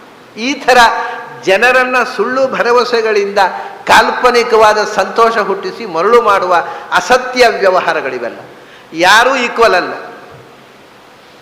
ಒಂದು ಸ್ಕೂಲಿನಲ್ಲಿ ಒಂದು ಕ್ಲಾಸಿನಲ್ಲಿ ಇಬ್ಬರು ಹುಡುಗರು ಒಂದೇ ಮಾರ್ಕ್ ಪಡೆದ್ರು ಕೂಡ ಎಕ್ಸಾಮಿನೇಷನ್, ಇಬ್ಬರಿಗೂ 60 ಬಂತು 65 ಬಂದರು, ಇಬ್ಬರು ಈಕ್ವಲ್ ಅಲ್ಲ. ಅವರ ಉತ್ತರ ಪತ್ರಿಕೆ ನೋಡಿ, ಅವನಿಗೆ ಪ್ರಶ್ನೆಯಲ್ಲಿ ಒಂದು ಪ್ರಶ್ನೆಯಲ್ಲಿ ಇವನಿಗೆ 6 ಬಂದದ್ದು, ಅವನಿಗೆ 5 ಬಂದಿದೆ, ಇವನಿಗೆ 5 ಬಂದ, ಅವನಿಗೆ 6 ಬಂದಿದೆ. ಬೇರೆ ಬೇರೆ ಪ್ರಶ್ನೆಗಳು, ಬೇರೆ ಬೇರೆ ವಿಚಾರಧಾರೆಯಿಂದ ಟೋಟಲ್ 60 ಆದದ್ದು. ಸೊ 100ಕ್ಕೆ 100ರಷ್ಟು ಈಕ್ವಲ್ ಆಗಿ ಚಿಂತನೆ ಮಾಡುವುದಾಗಲಿ, ಯೋಗ್ಯತೆ ಇರುವುದಾಗಿ ಎರಡು ವಸ್ತು ಪ್ರಪಂಚದಲ್ಲಿ ಎಲ್ಲಿಯೂ ಇಲ್ಲ. ಸ್ವಲ್ಪ ತಲೆ ಇದ್ದವನಿಗೆ ಇದು ಗೊತ್ತಿದೆ. ಆದರೆ ರಾಜಕಾರಣ ಮಾಡುವುದಕ್ಕೆ ತಲೆಗಿಲೆ ಏನು ಬೇಕಾಗುವುದಿಲ್ಲ, ತಲೆ ಇಲ್ಲದಿದ್ದಷ್ಟು ಕ್ಷೇಮ. ಸರಿ, ಅದರಿಂದ ಅಹಿಂಸಾ ಸಮತಾ ಇದೆರಡು ಕಾಂಪ್ಲಿಕೇಟೆಡ್, ಅದಕ್ಕೆ ಬೇರೆ ಹೇಳ್ತಾನೆ ಕೃಷ್ಣ. ಅಹಿಂಸೆ ಅಂದರೆ ಕೆಲವು ಸರ್ತಿ ವಯಲೆನ್ಸೇ ನಾನ್ ವಯಲೆನ್ಸ್ ಆಗ್ಬೋದು, ಕೆಲವು ಸರ್ತಿ ನಾನ್ ಡಿಸ್ಕ್ರಿಮಿನೇಷನ್ನೇ ಡಿಸ್ಕ್ರಿಮಿನೇಷನ್ ಆಗ್ಬೋದು. ಆದ್ದರಿಂದ ಇದನ್ನು ತಿಳಿದು ನಮ್ಮ ಜೀವನದಲ್ಲಿ ಸಮತೆ ಮತ್ತು ಅಹಿಂಸೆಯನ್ನು ಪಾಲಿಸಬೇಕು. ಮೂರನೇದ್ದು ತುಷ್ಟಿಹಿ ಅಂತ. ತುಷ್ಟಿಹಿ ಅಂದರೆ ಕಂಟೆಂಟ್ಮೆಂಟ್, ಸಾಕು, ತೃಪ್ತಿ. ಮನುಷ್ಯನ ಎಲ್ಲ ದುಃಖಕ್ಕೆ ಕಾರಣ ಅತೃಪ್ತಿ. ಹಿಂದಿನ ಕಾಲದವರಿಗೆ ಅವರ ನೀಡ್ಸ್ ಬಹಳ ಕಮ್ಮಿ ಇದ್ದವು. ನಾನೇನು ನೋಡಿದ್ದೆ ನಮ್ಮ ಚಿಕ್ಕಂದಿನಲ್ಲಿ, ಹಳಬರಿಗೆ ಆ ಕಾಲದಲ್ಲಿ ನಮ್ಮೂರಲ್ಲಿ ಹೆಂಗಸರು ಅವರಿಗೆ ಪಾಪ ನಿತ್ಯ ಉಡ್ಲಿಕ್ಕೆ ಇವತ್ತು ಉಟ್ಟು ಒಂದು ಆರಿಸೋದು, ನಾಳೆ ಅದನ್ನು ಉಟ್ಟು ಇದನ್ನು ಆರಿಸೋದು. ನಿತ್ಯ ಉಡ್ಲಿಕ್ಕೆ 2 ಬಟ್ಟೆ, ಆಮೇಲೆ ಎಲ್ಲಿಯಾದರೂ ಹೋಗಲಿಕ್ಕೆ, ಮದುವೆ, ಉಪನಯನ, ವಿಶೇಷ ಕಾರ್ಯಕ್ರಮಗಳಿಗೆ ಹೋಗಲಿಕ್ಕೆ ಎಡತರಕ್ಕೆ ಒಂದು, ಸ್ವಲ್ಪ ಶ್ರೀಮಂತರಾದರೆ 2, 4 ಬಟ್ಟೆ. ಗಂಡಸರಿಗೆ 2 ಬೈರಾಸ ನಿತ್ಯಕ್ಕೆ, ಇವತ್ತು 2, ನಾಳೆ 4 ಬೈರಾಸ. ಆಮೇಲೆ ಸ್ವಲ್ಪ ಗಂಟಿನಿಂದ ಕೆಳಗೆ ಬರುವಂಥ ವೇಷ್ಟಿ 2, ಅದನ್ನು ಹೊರಗೆ ಮುಗಿದೋಯ್ತು. ಮನೆಯಲ್ಲಿ ಬೈರಾಸು ಅಲ್ಲ, ಕೌಪಿನ ಉಟ್ಟುಕೊಂಡು ನಾನು ನೋಡಿದ್ದೇನೆ. ಮನೆಯಲ್ಲಿ ಕೌಪಿನ ಹಾಕೊಂಡು ತಿರುಗ್ತಿದ್ದರು ಗಂಡಸರು. ಅವ್ರಿಗೇನು ಕೊರತೆ ಅನ್ನಿಸಲಿಲ್ಲ, ತೃಪ್ತಿಯಿಂದ ಇದ್ದರು. They or content. ನಮಗೆ ಈಗ ವಾರ್ಡ್ರೋಬು ಒಂದು ಸಾಕಾಗೋದಿಲ್ಲ. ಆ ವಾರ್ಡ್ರೋಬ್ನಲ್ಲೆಲ್ಲ ಸೀರೆಗಳು, ಹ್ಯಾಂಗರ್, ಅದು ಎಲ್ಲ ಪಾಪ ಆ ಸೀರೆಗಳನ್ನು ಹ್ಯಾಂಗ್ ಮಾಡಿ ಅವು ಆತ್ಮಹತ್ಯೆ ಮಾಡಿಕೊಂಡಿರ್ತಾವೆ. ದಿನೋ ಆತ್ಮಹತ್ಯೆ ಮಾಡಿಕೊಂಡು ಅವುಗಳನ್ನು ಹ್ಯಾಂಗ್ ಮಾಡಿ ಇಡ್ತೇವೆ ಹೀಗೆ. ಆಮೇಲೆ ನಮ್ಮ ಪ್ಯಾಂಟುಗಳು, ನಮ್ಮ ಅಂಗಿಗಳು 50-100 ಇದ್ದರೂ ಕೂಡ ನಮಗೆ ಸಾಕಾಗೋದಿಲ್ಲ. 5 ಇರಲಿಲ್ಲ ನಮ್ಮ ಹಿರಿಯರಿಗೆ, ಬಟ್ ದೇ ಆರ್ ಕಂಟೆಂಟ್. ನಮಗೆ 100 ಇದ್ದರೂ ವಿ ಆರ್ ನಾಟ್ ಕಂಟೆಂಟ್. ಯಾಕೆಂದರೆ ಇವತ್ತಿನ ದರಿದ್ರ ಇಕಾನಮಿ ಉಂಟಲ್ಲ, ಇಕನಾಮಿಕ್ಸ್, ನಾವು ಏನು ನಮ್ಮಲ್ಲಿ ಇಲ್ಲದೇ ಇದ್ದದ್ದರ ಬಗ್ಗೆ ಆಸೆ ಹುಟ್ಟಿಸಿ ಅದನ್ನು ತಗೊಳ್ಳುವುದನ್ನು ಟೆಂಪ್ಟ್ ಮಾಡುವುದೇ ಇವತ್ತಿನ ಜೀವನ ಕ್ರಮ. ನಮ್ಮ ಹತ್ರ ಇದೆ, ಒಂದು ಟಿ ವಿ ಇದೆ, ನೀವು ಆ ಟಿ ವಿ ತೊಗೊಂಡಿದ್ದೀರೋ ಅದಕ್ಕಿಂತ ಈ ಟಿ ವಿ ಒಳ್ಳೆಯದು ಅಂತ ಟಿ ವಿಯವರೇ ಮತ್ತೊಂದು ಅಡ್ವರ್ಟೈಸ್ಮೆಂಟ್ ಮಾಡ್ತಾರೆ. ಈ ಕಂಪ್ನಿಯ ಟಿ ವಿ ತೊಗೊಂಡ್ರೆ ಅದರ ಕ್ಲಾರಿಟಿಯೇ ಬೇರೆ, ನಿಮ್ಮ ಕಣ್ಣು ಹಾಳಾಗುವುದೇ ಇಲ್ಲ. ಅಷ್ಟಾದ ಕೂಡಲೇ ನನಗೆ ನನ್ನ ಹತ್ರ ಕಾಸ್ಟ್ಲಿಯೆಸ್ಟ್ ಟಿ ವಿ ಇದೆ ಒಂದು, ಇದನ್ನು ತಗೋಬೇಕು ಅಂತ ಟೆಂಪ್ಟೇಷನ್ ಆಯಿತು. ಅದು ಹೀಗೆ ಒಂದೊಂದು. ನನ್ನ ಹತ್ರ ಪೇಸ್ಟ್ ಇದೆ, ಬ್ರಷ್ ಇದೆ. ಮುಂಚೆ ನಮ್ಮ ಅಪ್ಪ ತೋಟದ ಮಾವಿನ ಎಲೆಯಲ್ಲಿ ಹಲ್ಲು ತೊಳಿತಿದ್ರು, ಪೇಸ್ಟು ಬೇಕಿರಲಿಲ್ಲ, ಬ್ರಷು ಬೇಕಿರಲಿಲ್ಲ, ಆರಾಮಾಗಿ ಸಾಯೋ ತನಕ ಗಟ್ಟಿ ಮುಟ್ಟಿ ಚಕ್ಕುಲಿ ಆಗೋದು ನಿಂತಿದ್ರು. ನಮಗೆ ಪೇಸ್ಟು ಬ್ರಷ್ ಬಂದ ಮೇಲೆ ಚಕ್ಕುಲಿ ಆಗೋದಕ್ಕೆ ಆಗುವುದಿಲ್ಲ, ಆದರೂ ಪೇಸ್ಟ್ ಬ್ರಷ್ನೆಲ್ಲ ತಿಕ್ತಾ ಇದ್ದೇವೆ ಅಂತ ಒಂದು ಭ್ರಮೆ. ಆಹಾ, ಘಮ ಘಮ ಅನ್ನತ್ತೆ. ಕಡೆಗೆ ಒಂದು ಪೇಸ್ಟು ಬ್ರಷ್ ಹಿಡ್ಕೊಂಡು ಮನೆಯಲ್ಲಿ ಇಟ್ಕೊಂಡಿದ್ದೆವು. ಮತ್ತೊಂದು ಕಂಪ್ನಿಗಳು ಆ ಬ್ರಷ್ನಲ್ಲಿ ತಿಕ್ಕುವುದಕ್ಕಿಂತ ಈ ಬ್ರಷ್ನಲ್ಲಿ ತಿಕ್ಕಿದರೆ ನಿಮ್ಮ ಹಲ್ಲು ಇನ್ನೂ ಥಳಥಳ ಅನ್ನತ್ತೆ, ಯಾಕಂದರೆ ಸಿನಿಮಾ ನಟಿಯರ ಹಾಗೆ ನಿಮ್ಮ ಹಲ್ಲು ಥಳಥಳ ಅನ್ನತ್ತೆ. ಸರಿ, ಅದನ್ನು ತಗೊಳ್ಬೇಕು ಅಂತ ಇದ್ದಿದ್ದದಂತೆ. ಹೀಗೆ ನಮ್ಮಲ್ಲಿ ನೀಡ್ಸನ್ನು ಹೆಚ್ಚಿಸಿ, ಅತೃಪ್ತಿಯನ್ನು ಹೆಚ್ಚಿಸಿ ಮತ್ತಷ್ಟು ಇನ್ವೆಸ್ಟ್ ಮಾಡೋದು. ಅಂದರೆ ಇದು ನಿಜವಾಗಿ ಮನುಷ್ಯ ಮಾಡಬಾರದ ಕೆಲಸ. ಇದು ಇವತ್ತು ನಮಗೆ ಇಕನಾಮಿಕ್ಸ್ ಹೇಳಿಕೊಡ್ತಾ ಇರೋದು. ಮನುಷ್ಯನ ಡಿಸ್ಕಂಟೆಂಟ್ಮೆಂಟು ಜಾಸ್ತಿ ಮಾಡೋದು, ಅವನ ನೀಡ್ಸನ್ನು ಹೆಚ್ಚು ಮಾಡಿ ಅವನ್ನ ಎಕ್ಸ್ಪ್ಲಾಯ್ಟ್ ಮಾಡೋದು. ಇವರಿಗೆ ದುಡ್ಡು, ಇವನ ಕಿಸೆ ಖಾಲಿ, ಕಂಪನಿಯವರ ಕಿಸೆ ಬರ್ತಿ. ಅವರು ಎಲ್ಲಿ ತನಕ ಅಂದರೆ ಟಿ ವಿಯಲ್ಲಿ ಅಡ್ವರ್ಟೈಸ್ಮೆಂಟ್ ಮಾಡ್ತಾರೆ, ನಿಮ್ಮ ಹಲ್ಲು ಥಳಥಳ ಅನ್ನಬೇಕಾದ್ರೆ ನಮ್ಮ ಬ್ರಷನ್ನೇ ಉಪಯೋಗಿಸಿ, ನಾವು ತಯಾರು ಮಾಡಿದ ಪೇಸ್ಟನ್ನೇ ಉಪಯೋಗಿಸಿ, ಆ ಬ್ರಷ್ ಈಗ ಬಗ್ಗುತ್ತೆ, ನಿಮ್ಮ ಹಲ್ಲು ಬಗ್ಗದೆ ಇದ್ರು ಪೇಸ್ಟ್ ಇದು ಬ್ರಷ್ ಬಗ್ಗುತ್ತೆ, ಆಹಾ ಅದನ್ನು ನೋಡಿ ನಮಗೆ ಖುಷಿ ಆಗೋಯ್ತು, ಬಗ್ಗುತ್ತೆ, ಅದನ್ನು ಬಗ್ಗಿಸಿಕೊಂಡು ಹಲ್ಲು ತಿಕ್ಕಿಕೊಂಡು ಆಹಾ ಓಹೋ ಖುಷಿಯೋ ಖುಷಿ. ಈ ಪೆದ್ದುಗಳಿಗೆ ಖುಷಿ, ಅವ್ರಿಗೆ ಕಿಸೆ ತುಂಬ ಬರ್ತಿ. ಆ ಅಡ್ವರ್ಟೈಸ್ಮೆಂಟಿನ ಚಾರ್ಜು ಕೂಡ ನಾವೇ ಕೊಡಬೇಕು ಪೇಸ್ಟಿಗೆ. ಟಿ ವಿಯಲ್ಲಿ ಅಡ್ವರ್ಟೈಸ್ ಮಾಡಿದ ಚಾರ್ಜನ್ನು ನಮ್ಮ ಹತ್ರ ವಸೂಲು ಮಾಡ್ತಾರೆ, ನಾವೇ ಆ ಚಾರ್ಜನ್ನು ಕೊಟ್ಟು ನಾವೇ ತಲೆ ಬೋಳಿಸ್ಕೊಂಡು ಅದನ್ನು ಪರ್ಚೇಸ್ ಮಾಡೋದು. ಇಷ್ಟು ಪೆದ್ದು ಜನ ಇರುವಾಗ ಅವ್ರು ಯಾಕೆ ದುಡ್ಡು ಮಾಡಬಾರ್ದು? ಅದು ಮಾಡ್ಬೋದು ಬಿಡಿ. ಇಷ್ಟು ಜನ ಇಷ್ಟು ಪೆದ್ದರು ಇದ್ದಾರೆ ಅಂದಮೇಲೆ ಅಷ್ಟಾದರೂ ಅದನ್ನು ಕೊಟ್ಟು ತಗೊಂಡು. ಹಿಂದಿನವರಿಗೆ ನೀಡ್ಸ್ ಇರಲಿಲ್ಲ, ಕಂಟೆಂಟ್ಮೆಂಟ್ ಇತ್ತು. ಇವತ್ತು ನಮಗೆ ನೀಡ್ಸ್ ಇನ್ನೂ ಬೇಕು, ಇನ್ನೂ ಬೇಕು, ಇನ್ನೂ ಬೇಕು, ಕಂಟೆಂಟ್ಮೆಂಟ್ ಇಲ್ಲ. ಇನ್ನೂ ಬೇಕು ಅನ್ನೋದಕ್ಕೆ ಎಂಡ್ ಯಾವುದು ಹೇಳ್ತಾನೆ ಕೃಷ್ಣ. ಬೇಕು, ಹೌದು. ಈಗ ಒಂದು ಮನುಷ್ಯನಿಗೆ ಬೇಕು ಅಂತ ಕಾಣಲಿಕ್ಕೆ ಶುರುವಾದರೆ ಅದು ಸಾಕು ಅಂತ ಆಗೋದು ಯಾವಾಗ? ದುಡ್ಡು 1,000 ಇತ್ತು, ಇನ್ನೂ ಬೇಕ್ರಿ, 1,000 ರೂಪಾಯಿ ಎಂತ ಮಾಡೋದು ಈಗಿನ ಕಾಲದಲ್ಲಿ? ಹಾಂ 10,000, 10,000 ಇದ್ದರೂ ಸಾಲದು, ಇನ್ನೂ ಬೇಕು, ಆಯಿತು 1,00,000, ಇನ್ನೂ ಬೇಕು 10,00,000, ಇನ್ನೂ ಬೇಕು 1,00,00,000, ಇನ್ನೂ ಬೇಕು. ಅರೆ ಇನ್ನೊಂದು 0, ನೀವು ಎಷ್ಟೇ ಕೊಡಿ 1 0 ಹಾಕೋದು ಬಲದಲ್ಲಿ. ಅದಕ್ಕೆ ದರಿದ್ರ ಉಂಟ 0ಗೆ 1 0 ಹಾಕ್ತಾ ಹೋಗೋದು. ನೀವು ದೇವರು ಎಷ್ಟು ಕೊಡ್ತಿ ಅದಕ್ಕೊಂದು 0 ಸೇರಿಸ್ತೇನೆ ನಾನು, ನನಗೆ ಎಷ್ಟು ಬೇಕೋ ಅಷ್ಟು ಕೊಡು, ನಿನ್ನಿಂದ ಸಾಧ್ಯ ಇಲ್ಲ. ಹಾಗಾದರೆ ಮನುಷ್ಯನಿಗೆ ಈ 0 ಹಾಕುವ ಚಟ ಬೆಳೆದರೆ ಸಾಕು ಅಂತ ಕಾಣೋದು ಯಾವಾಗ? ಹಾಗಾದರೆ be content with what you have, that is the only psychology. ಇದೇ ತುಷ್ಟಿ. ಇಲ್ಲದೇ ಇದ್ದದ್ದನ್ನು ಯೋಚಿಸಿ ಕೊರಗಬೇಡ, ಇದ್ದದ್ದನ್ನು ಯೋಚಿಸಿ ಖುಷಿ ಪಡುವುದು. It's beautiful psychology. ತುಷ್ಟಿ, be content with what you have. ಅದು ಇಲ್ವಲ್ಲ ಅಂತ ಯೋಚನೆ ಮಾಡಬೇಡಿ, ಇದು ಉಂಟಲ್ಲ ಖುಷಿ ಪಡು. ಅದು ಇದೆ, ಅದು ಇರಲಿ ಸ್ವಾಮಿ, ಅದು ಇಲ್ವಲ್ಲ ಅಂತಾರೆ, ಅದು ಇರಲಿ. ಅರೆ ಅದು ಇರಲಿ, ಖುಷಿ ಪಡಯ್ಯ. ಏನು ಇದೆಯೋ ಅದರ ಬಗ್ಗೆ ಖುಷಿ ಪಡು. ಇಡೀ ನಮ್ಮ ಬದುಕಿನ ಒಟ್ಟು ಮಾನಸಿಕ ಸ್ಥಿತಿಯನ್ನೇ ಕೆಡಿಸುವ ನಾಗರಿಕ ಜೀವನದಲ್ಲಿ ನಾವು ಬದುಕ್ತಾ ಇದ್ದೇವೆ. ಅದನ್ನು ನೆಮ್ಮದಿಯ ಕಡೆಗೆ ಕೊಂಡೊಯ್ಯುವ ಸೈಕಾಲಜಿಯನ್ನು ಕೃಷ್ಣ ಹೇಳಿಕೊಡ್ತಾ ಇದ್ದಾನೆ. ಯಾರಿಗೂ ಬೇಡ ಆಗಿದೆ. ಎಷ್ಟು ನೆಮ್ಮದಿಯಿಂದ ಬದುಕಬಹುದು ಕೃಷ್ಣನ ಒಂದೊಂದು ಮಾತನ್ನು ಸ್ಟಡಿ ಮಾಡಿದ್ದರೆ. ನಾವು ಮಕ್ಕಳಿಗೆ ಹೇಳಿಕೊಟ್ಟಿದ್ದೇವಾ? ನಾವು ಶಾಲೆಯಲ್ಲಿ ಟೆಕ್ಸ್ಟ್ ಮಾಡಿದ್ದೇವಾ? ಅಥವಾ ನಾವಾದರೂ ಓದಿದ್ದೇವಾ? ಬರೇ ಪಾರಾಯಣ ಮಾಡಿ ಈಗ ಅದಕ್ಕೆ ಕುಂಕುಮ ಗಂಧ ಹಚ್ಚಿ ಅದರ ಬೈಂಡ್ ಹಾಳು ಮಾಡಿದ್ದೇವೆ ಹೊರತು ಒಳಗಿನ ವಿಷಯವನ್ನು ನಾವು ಚೂರು ವೇಸ್ಟ್ ಮಾಡಲಿಲ್ಲ, ಒಳಗೆ ಇಟ್ಬಿಟ್ಟಿಲ್ಲ. ಅಹಿಂಸಾ, ಸಮತಾ, ತುಷ್ಟಿ, ಇದು ಮನುಷ್ಯನ ಬದುಕನ್ನು ಎತ್ತರಕ್ಕೇರಿಸತಕ್ಕಂಥ 3 ಕ್ವಾಲಿಟಿಗಳು. ಆಮೇಲೆ ತಪಃ, ದಾನಂ,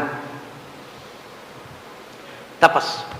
ಇದು ಹಾಗೆ ನಾನು ಹೇಳಿದೆ, ಅಹಿಂಸೆ ಅನ್ನೋದು, ಸಮತ್ವ ಅನ್ನೋದು, ಇದೆಲ್ಲ ನಮ್ಮ ಕಾಯೇನ ವಾಚ ಮನಸ್ಸ. ಹಾಗೆ ತಪಸ್ಸು ಅನ್ನೋದು ಕಾಯ, ವಾಕ್, ಮನಸ್ಸಿನಿಂದ. ಕಾಯದಿಂದ ತಪಸ್ಸು ಅಂತಂದರೆ ನಮ್ಮ ದೇಹವನ್ನು ಮಣಿಸಲಿಕ್ಕೆ ಕಲಿಯೋದು, ದೇಹವನ್ನು ಬಗ್ಗಿಸಲಿಕ್ಕೆ ಕಲಿಯೋದು. ಎಲ್ಲಿ ದೊಡ್ಡವರನ್ನು ಕಾಣ್ತೇವೆ, ಎಲ್ಲಿ ದೊಡ್ಡಸ್ತಿಕೆಯನ್ನು ನೋಡ್ತೇವೆ, ಅಲ್ಲಿ ತಲೆ ಬಗ್ಗಿಸಲಿಕ್ಕೆ ಕಲಿಸುವುದು ಉಂಟಲ್ಲ, ಅಂದರೆ ವಿನಯ, ಸೌಜನ್ಯ, ಡಿಸಿಪ್ಲಿನ್.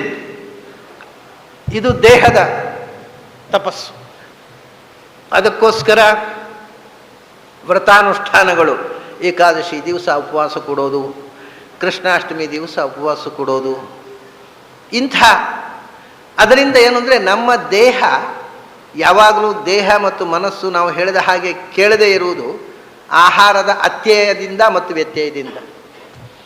ಆಹಾರದ ನಿಯಂತ್ರಣದಿಂದ ಮನಸ್ಸು ಕಂಟ್ರೋಲಿಗೆ ಬರುತ್ತೆ, ಮನಸ್ಸು ಕಂಟ್ರೋಲಿಗೆ ಬಂದರೆ ದೇಹ ಕಂಟ್ರೋಲಿಗೆ ಬರುತ್ತೆ. ಅದಕ್ಕೋಸ್ಕರ ದೈಹಿಕವಾಗಿ ನಾನಾ ವಿಧವಾದ ನಿಯಂತ್ರಣ ಸಾಧನಗಳಾದ ವ್ರತಾನುಷ್ಠಾನಗಳನ್ನು ಮಾಡುವುದು ಮುಖ್ಯ ಉದ್ದೇಶ. ದೇಹ, ನಮ್ಮ ಮೈ ಬಗ್ಗಬೇಕು ಅಂತ. ನಾವು ಹೇಳ್ತೇವಲ್ಲ, ಅವನಿಗೆ ಸೋಮಾರಿತನ ಬಂದುಬಿಟ್ಟಿದೆ, ಮೈ ಬಗ್ಗೋದಿಲ್ಲ ಅಂಥೇಳಿ. ಮೈ ಬಗ್ಗುವುದಿಲ್ಲ ಅಂದರೆ ದುಡಿಯೋದಿಲ್ಲ ಅನ್ನೋ ಅರ್ಥದಲ್ಲಿ ಮಾತ್ರ ಅಲ್ಲ. ಮೈ ಬಗ್ಗುವುದು ಅಂದರೆ ಇನ್ನೊಬ್ಬರ ದೊಡ್ಡಸ್ತಿಕೆಯನ್ನು, ಎತ್ತರವನ್ನು ಕಂಡು ನಾವು ಬಗ್ಗುವುದಕ್ಕೆ, ಇನ್ನೊಬ್ಬರ ಅಲ್ಲಿ ಇರತಕ್ಕಂಥ ಹಿರಿಮೆಯನ್ನು ಗುರುತಿಸಿ ಗೌರವ ಕೊಡುವುದಕ್ಕೆ ಕಲಿಯಬೇಕು. ದೇವದ್ವಿಜ ಗುರು ಪ್ರಾಜ್ಞ ಪೂಜನಂ ಶೌಚಮಾರ್ಜವಂ ಅಂತ. ಈ ರೀತಿ ಮೈ ಬಗ್ಗುವುದೇ ತಪಸ್ಸು. ಇಲ್ಲದ್ರೆ ಏನಾಗುತ್ತೆ ಅಂದರೆ ಅಹಂಕಾರ ಬಂದೋಡು, ಅವ್ರಿಗೆ ಯಾಕೆ ನಾನು ತಲೆ ಬಗ್ಗಿಸಬೇಕು, ನಾನೇನು ಕಮ್ಮಿ ಅಂತ ಶುರುವಾಗತ್ತೆ. ಅದು ಮೊನ್ನೆ ಒಂದು ಕಥೆ ಹೇಳಿದ್ದೆ ನಾನು, ಎಷ್ಟು ಭಯಾನಕ ನೋಡಿ. ಅದು ಮಧ್ವಜದ ವ್ಯಾಖ್ಯಾನ, ಅದು ಬರೀ ವೃತ್ತಿಜ್ಞಾನ. ಹಾಗಾದ್ರೆ ಎಂಥದ್ದು ಅವ್ರಿಗೆ ಒಬ್ಬರು ಕಮೆಂಟು, ಮಧ್ವಿಜಯ ವ್ಯಾಖ್ಯಾನ 1108 ಪುಟ, ಅದು ಬರೀ ವೃತ್ತಿಜ್ಞಾನ ಅಲ್ವಾ? ಅಂದರೆ ಇವ್ರದ್ದು ಎಂಥದ್ದು ವೃತ್ತಿಜ್ಞಾನ ಅಲ್ವಾ? ಇವ್ರು ಮಾತಾಡೋರ್ದು ಯಾವ ಜ್ಞಾನ? ಅಪರೋಕ್ಷ ಜ್ಞಾನವ? ತಾನು ಏನು ಮಾತಾಡ್ತೇನೆ ವೃತ್ತಿಜ್ಞಾನ ಅಂದರೆ ಏನು ಅಂತಲೂ ಗೊತ್ತಿಲ್ಲ, ಅದು ಬರೀ ವೃತ್ತಿಜ್ಞಾನ ಅಲ್ವ? ಅಲ್ಲಿ ವೃತ್ತಿಜ್ಞಾನದಿಂದ ಇವರು ಬರೀಲಿ ಒಂದು 1108 ಪುಟ, ಅಷ್ಟಾರು ಮಾಡಲಿ, ಏನಿಲ್ಲ, ಅದು ಬರೀ ವೃತ್ತಿಜ್ಞಾನ ಅಲ್ವಾ? ಏನು ಹಾಗಂದರೆ ಏನು ಅಂತ ಅವರಿಗೂ ಗೊತ್ತಿಲ್ಲ. ಯಾಕಂದರೆ ಅವ್ರಿಗೆ ವೃತ್ತಿಜ್ಞಾನವೂ ಇಲ್ಲ, ಅವರಲ್ಲಿ ವೃತ್ತಿ ಅಜ್ಞಾನ, ವೃತ್ತಿಜನ್ಯ ಅಜ್ಞಾನ ಮಾತ್ರ, ವೃತ್ತಿಜನ್ಯ ಜ್ಞಾನವೂ ಇಲ್ಲ ಅವರಲ್ಲಿ. ಅದಕ್ಕೆ ಅದು ಬರೀ ವೃತ್ತಿಜ್ಞಾನ ಅಲ್ಲ. ಹೀಗೆ ಮಾತಾಡ್ತಾರಲ್ಲ, ತಾವು ಏನು ಮಾತಾಡ್ತೇವೆ ಅನ್ನೋದು ಗೊತ್ತಿರೋದಿಲ್ಲ ಅವ್ರಿಗೆ. ಅದರ ಅರ್ಥ ಏನು ಗೊತ್ತಿಲ್ಲ. ಏನು ವೃತ್ತಿಜ್ಞಾನ ಹೇಳಿದ್ರೆ ಒಳ್ಳೆ ಪಾಪ ಕೇಳಿದವ್ರು ಗಾಬರಿ ಹೋಗ್ತಾರೆ ಅಂತ ಹೇಳ್ಬಿಡೋದು ಅಷ್ಟೇ, ಅವರಿಗೂ ಗೊತ್ತಿಲ್ಲ ಅರ್ಥ. ವೃತ್ತಿಜ್ಞಾನ ಅಂದರೆ ಏನು ಸ್ವಾಮಿ, ನೀವು ಮಾಡಿದ್ದು ಏನಿದು, ಈಗ ಮಾತಾಡೋದು ಯಾವುದು, ಇದು ವೃತ್ತಿಜ್ಞಾನವೋ ಅಪರೋಕ್ಷ ಜ್ಞಾನ ಅಂತ ಕೇಳಿದ್ರೆ ಏನು ಹೇಳ್ತಾರೆ ಅವರು? ವೃತ್ತಿಜ್ಞಾನ ಅಂತ ಏನು ಅಂತ ಗೊತ್ತಿಲ್ಲ ಅವರಲ್ಲಿ. ಗಾಢವಾಗಿರುವುದು ವೃತ್ತಿ ಅಜ್ಞಾನ, ವೃತ್ತಿಜ್ಞಾನ ಅಲ್ಲ. ಅದರಿಂದ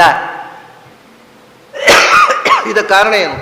ಅಹಂಕಾರ, ಅಸೂಯೆ, ಎರಡೇ. ಒಳ್ಳೆಯದನ್ನು ಗ್ರಹಣ ಮಾಡಿ ಮೆಚ್ಚುವ ಗುಣಕ್ಕೆ ಬಾಧಕವಾಗಿರೋದು ಒಂದು ಅಹಂಕಾರ, ಒಂದು ಅಸೂಯೆ. ಅಸೂಯೆಗೂ ಕಾರಣ ಅಹಂಕಾರವೇ.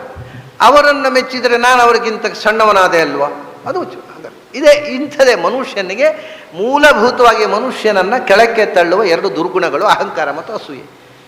ಎಷ್ಟು ಶಾಸ್ತ್ರ ಓದಿದರೂ ಇದು ಪಕ್ಕಕ್ಕೆ ಹೋಗ್ಲಿಕ್ಕೆ ಹೇಳೋದಿಲ್ಲ, ಇದೇ ಗಟ್ಟಿ ಕೂತ್ಬಿಡ್ತದೆ, ಅಹಂಕಾರ ಮತ್ತು ಅಸೂಯೆ. ಅದಕ್ಕೆ ಕೃಷ್ಣ ಹೇಳ್ತಾನೆ, ಮೊದಲು ಬಗ್ಲಿಕ್ಕೆ ಕಲಿ. ಎಲ್ಲಿ ಜ್ಞಾನ ಇದೆ, ಎಲ್ಲಿ ಹಿರಿಮೆ ಇದೆ, ಅಲ್ಲಿ ಬಗ್ಲಿಕ್ಕೆ ಕಲಿ. ಮೈ ಬಗ್ಲಿಕ್ಕೆ ಕಲಿಬೇಕು ಮೊದಲು. ಮೈ ಬಗ್ಗದೆ ಏನು ಉಪಯೋಗ ಇಲ್ಲ. ಆಚಾರ್ಯರು ತನ್ನ ಜೀವನ ಚರಿತ್ರೆಯಲ್ಲಿ ಇದನ್ನು ಅನೇಕ ಬಾರಿ ವಿದ್ಯಾರ್ಥಿಗಳಿಗೆ ತೋರಿಸಿಕೊಟ್ಟಿದ್ದಾರೆ. ಅವರು ಎಲ್ಲಿ ತನಕ ಮೈ ಬಗ್ಗುವುದು ಅಂದರೆ ಎಳ್ಳಿ ಕೂಡದೇ ಇದ್ದದ್ರಿಂದ ಮೈ ಬಗ್ಗುವುದಲ್ಲ, ಬಲಿಷ್ಠರಾಗಿ ಆದರೆ ಬಗ್ಗಿರಿ. ಬಲಿಷ್ಠರಾಗಿ ದೈಹಿಕವಾಗಿ ಬಿ ಸ್ಟ್ರಾಂಗ್, ಆದರೆ ದೊಡ್ಡವರನ್ನು ಕಂಡು ತಲೆ ಬಗ್ಗಿಸಿ, ಬಿ ಸ್ಟ್ರಾಂಗ್ ಅಂತ. ಅದಕ್ಕೆ ತನ್ನ ವಿದ್ಯಾರ್ಥಿಗಳಿಗೆ, ಸನ್ಯಾಸಿಗಳಿಗೆ ಕೂಡ ಆಚಾರ್ಯರು ರೆಸ್ಲಿಂಗ್ ಕಲಿಸಿಕೊಟ್ಟಿದ್ರು. ವಿಚಿತ್ರ ಇದು, ಇನ್ನೆಲ್ಲಿಯೂ ನಾವು ನೋಡೋದಿಲ್ಲ ಇಂಥ ಎಕ್ಸಾಂಪಲನ್ನು. ಅಸಾಧಾರಣವಾದಂಥ ದೂರದೃಷ್ಟಿ ಆಚಾರ್ಯರದ್ದು. ಎಲ್ಲ ಸನ್ಯಾಸಿ ಶಿಷ್ಯರಿಗೆ ಕೂಡ ರೆಸ್ಲಿಂಗ್ ಕಲಿಸಿದ್ರು. ಯಾಕೆಂದರೆ ಬುದ್ಧಿ, ಬಲಿಷ್ಠವಾದ ಬುದ್ಧಿ ಇರಬೇಕಾಗಿದ್ದರೆ ಬಲಿಷ್ಠವಾದ ದೇಹ ಬೇಕು. ಬಲಿಷ್ಠವಾದ ದೇಹ, ಬಲಿಷ್ಠವಾದ ಬುದ್ಧಿಗೆ ಅಧಿಷ್ಠಾನ. ದುರ್ಬಲ ದೇಹದಲ್ಲಿ ಬಲಿಷ್ಠ ಬುದ್ಧಿ ಇದ್ದು ಏನು ಉಪಯೋಗ ಇಲ್ಲ. ಎಂಥ ದೂರದೃಷ್ಟಿ ನೋಡಿ ಆಚಾರ್ಯರು. ಅಂಥ ಬಲಿಷ್ಠ ಬುದ್ಧಿ, ಬಲಿಷ್ಠ ದೇಹ ಇರ್ತಿದ್ರೆ ಈ ದೇಶ ಪರಾಧೀನ ಆಗ್ತಿತ್ತ? ಒಂದೊಂದು ಆ ಹಿಂದಿನ ಮಾತುಗಳು ನೆನಪಿಸಿಕೊಂಡ್ರೆ ನಾವು ಯಾಕೆ ಪರಕೀಯರ ಆಡಳಿತಕ್ಕೆ ಒಳಪಟ್ಟೆವು ಅಂದರೆ ಈ ನಮ್ಮ ಆಚಾರ್ಯರ, ಮಹಾತ್ಮರ ಈ ಮಾತುಗಳನ್ನೆಲ್ಲ ಮರೆತು ಬದುಕಿದೆವು. ಆದರೆ ಆಚಾರ್ಯರ ಹತ್ತಿರವೇ ರೆಸ್ಲಿಂಗ್ ಕಲಿತ ಅವರ ಶಿಷ್ಯರಿಗೆ ಒಮ್ಮೆ, ಸುಮಾರು ಆಚಾರ್ಯರಿಗೆ 60 ವರ್ಷ ವಯಸ್ಸು, ಅವಾಗ ಶಿಷ್ಯರಿಗೆಲ್ಲ 25-30 ವರ್ಷ ವಯಸ್ಸು. ಶಿಷ್ಯರಿಗೆ ನೋಡಿ, ಇದು ಸಹಜ, ಶಿಷ್ಯರೇ ಖಂಡಿತಂತೆ. ನಮಗೆ ಗುರುಗಳು ರೆಸ್ಲಿಂಗ್ ಹೇಳಿಕೊಟ್ರು, ಆದರೆ ಈಗ ಎಳ್ಳಿ ಕೊಡ್ತದೆ. ಅವ್ರಿಗೆ 60 ವರ್ಷ ಆಯಿತು. ಈಗ ನಾವೇ ಗಟ್ಟಿ. ಈಗ ನಾವು ಎಲ್ಲಾರು ಒಂದು ಕೈ ಜಾಡಿಸಿಬಿಟ್ರೆ ಆಚಾರ್ಯಗೆ ನಮ್ಮೆದುರು ಸಾಧ್ಯ ಇಲ್ಲ ಅಂತ ಹೇಳುವ ಧೈರ್ಯ ಇಲ್ಲ. ಆದರೆ ಮನಸ್ಸಿನಲ್ಲಿ ಈಗ ಅವ್ರಿಗೆ ವಯಸ್ಸಾಯಿತು, ಈಗ ನಮಗೆ ಸಾಟಿ ಅಲ್ಲ, ಆಚಾರ್ಯಗಿಂತ ನಾವೇ ಬಿಗು ಅಂತ ಮನಸ್ಸಿನಲ್ಲಿ ಅಹಂಕಾರ ಬಂತು. ಇದು ಆಚಾರ್ಯರಿಗೆ ಗೊತ್ತಾಯಿತು. ಅಹಂಕಾರ ಬಂದರೆ ಅದನ್ನು ಯಾರಾದ್ರು ಹೇಳುವುದು ಬೇಡ. ಅಹಂಕಾರ ಅನ್ನೋದು ಮುಖದಲ್ಲಿ ಕನ್ನಡಿ ಹಿಡಿದು ತೋರಿಸಿದಾಗ ತೋರಿಸುತ್ತೆ. ಮುಖ ನೋಡಿದ ಕೂಡಲೇ ಇದು ಅಹಂಕಾರದಿಂದ ಕೊಳಕು ತುಂಬಿದ ಮುಖ ಅಂತ ಗೊತ್ತಾಗುತ್ತೆ. ಆ ಮುಖ ನೋಡಿದ ತಕ್ಷಣ ಅದರಲ್ಲಿ ಅಹಂಕಾರವೇ ಕಾಣೋದು. ಸೌಜನ್ಯ, ಅಹಂಕಾರ, ಮುಖ ನೋಡಿದ ತಕ್ಷಣ ಆಚಾರ್ಯ ಗೊತ್ತಾಯ್ತು, ಓಹೋ ಇವು ನನ್ನ ಹತ್ರ ಕಲಿತು ನನ್ನ ವಿದ್ಯಾರ್ಥಿಗಳಾಗಿ ನನಗಿಂತಲೂ ಬಲಿಷ್ಠರು ಅನ್ನೋ ಅಹಂಕಾರ ಬಂದಿದೆ.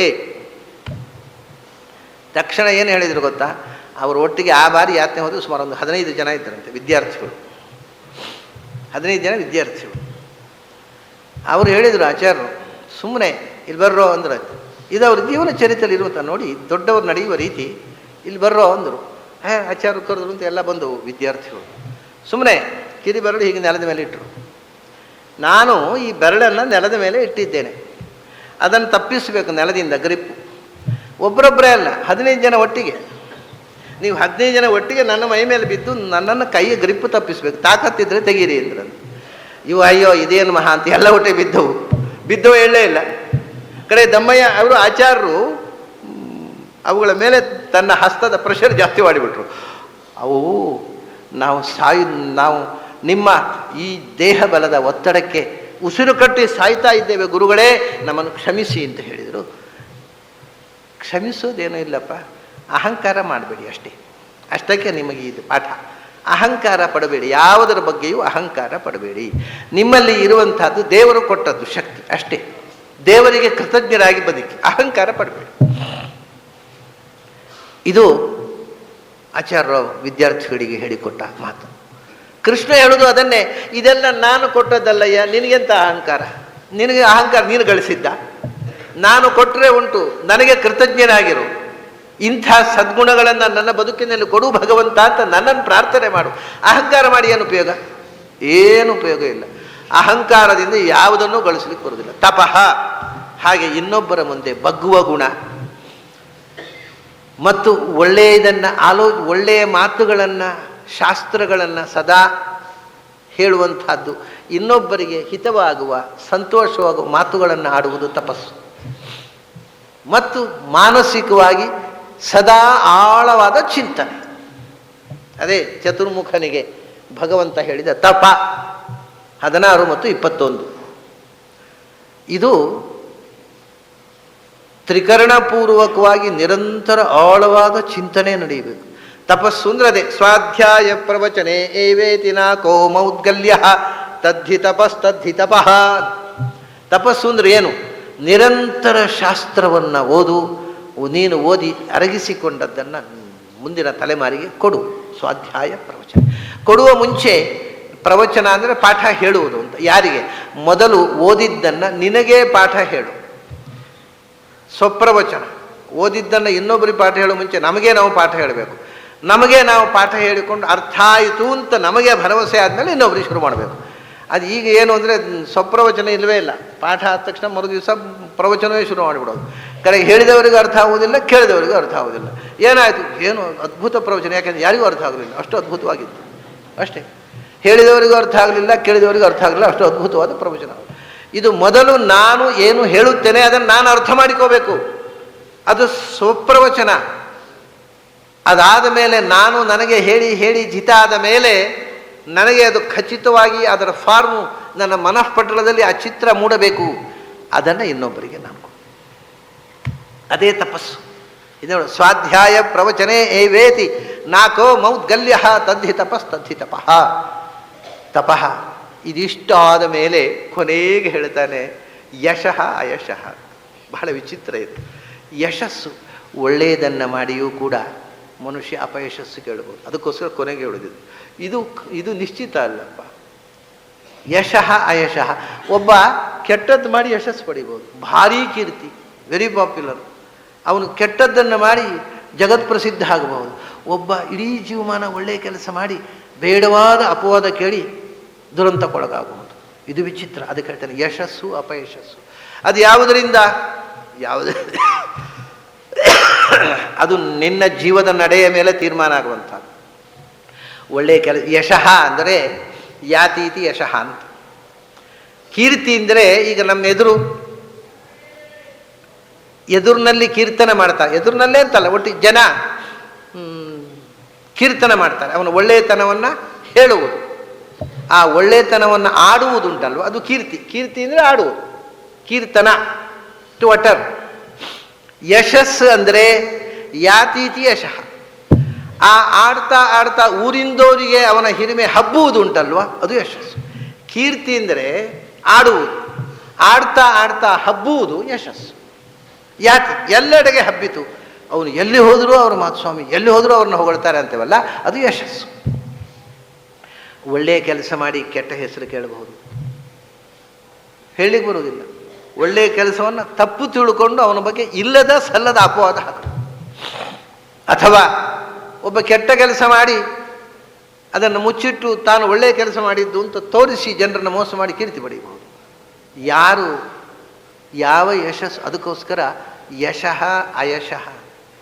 ನಿನಗೆ ಯಶಸ್ಸಿಗೂ ತಲೆ ಕೆಡಿಸ್ಕೋಬೇಡ, ಅಪಯಶಸ್ಸಿಗೂ ತಲೆ ಕೆಡಿಸ್ಕೋಬೇಡ.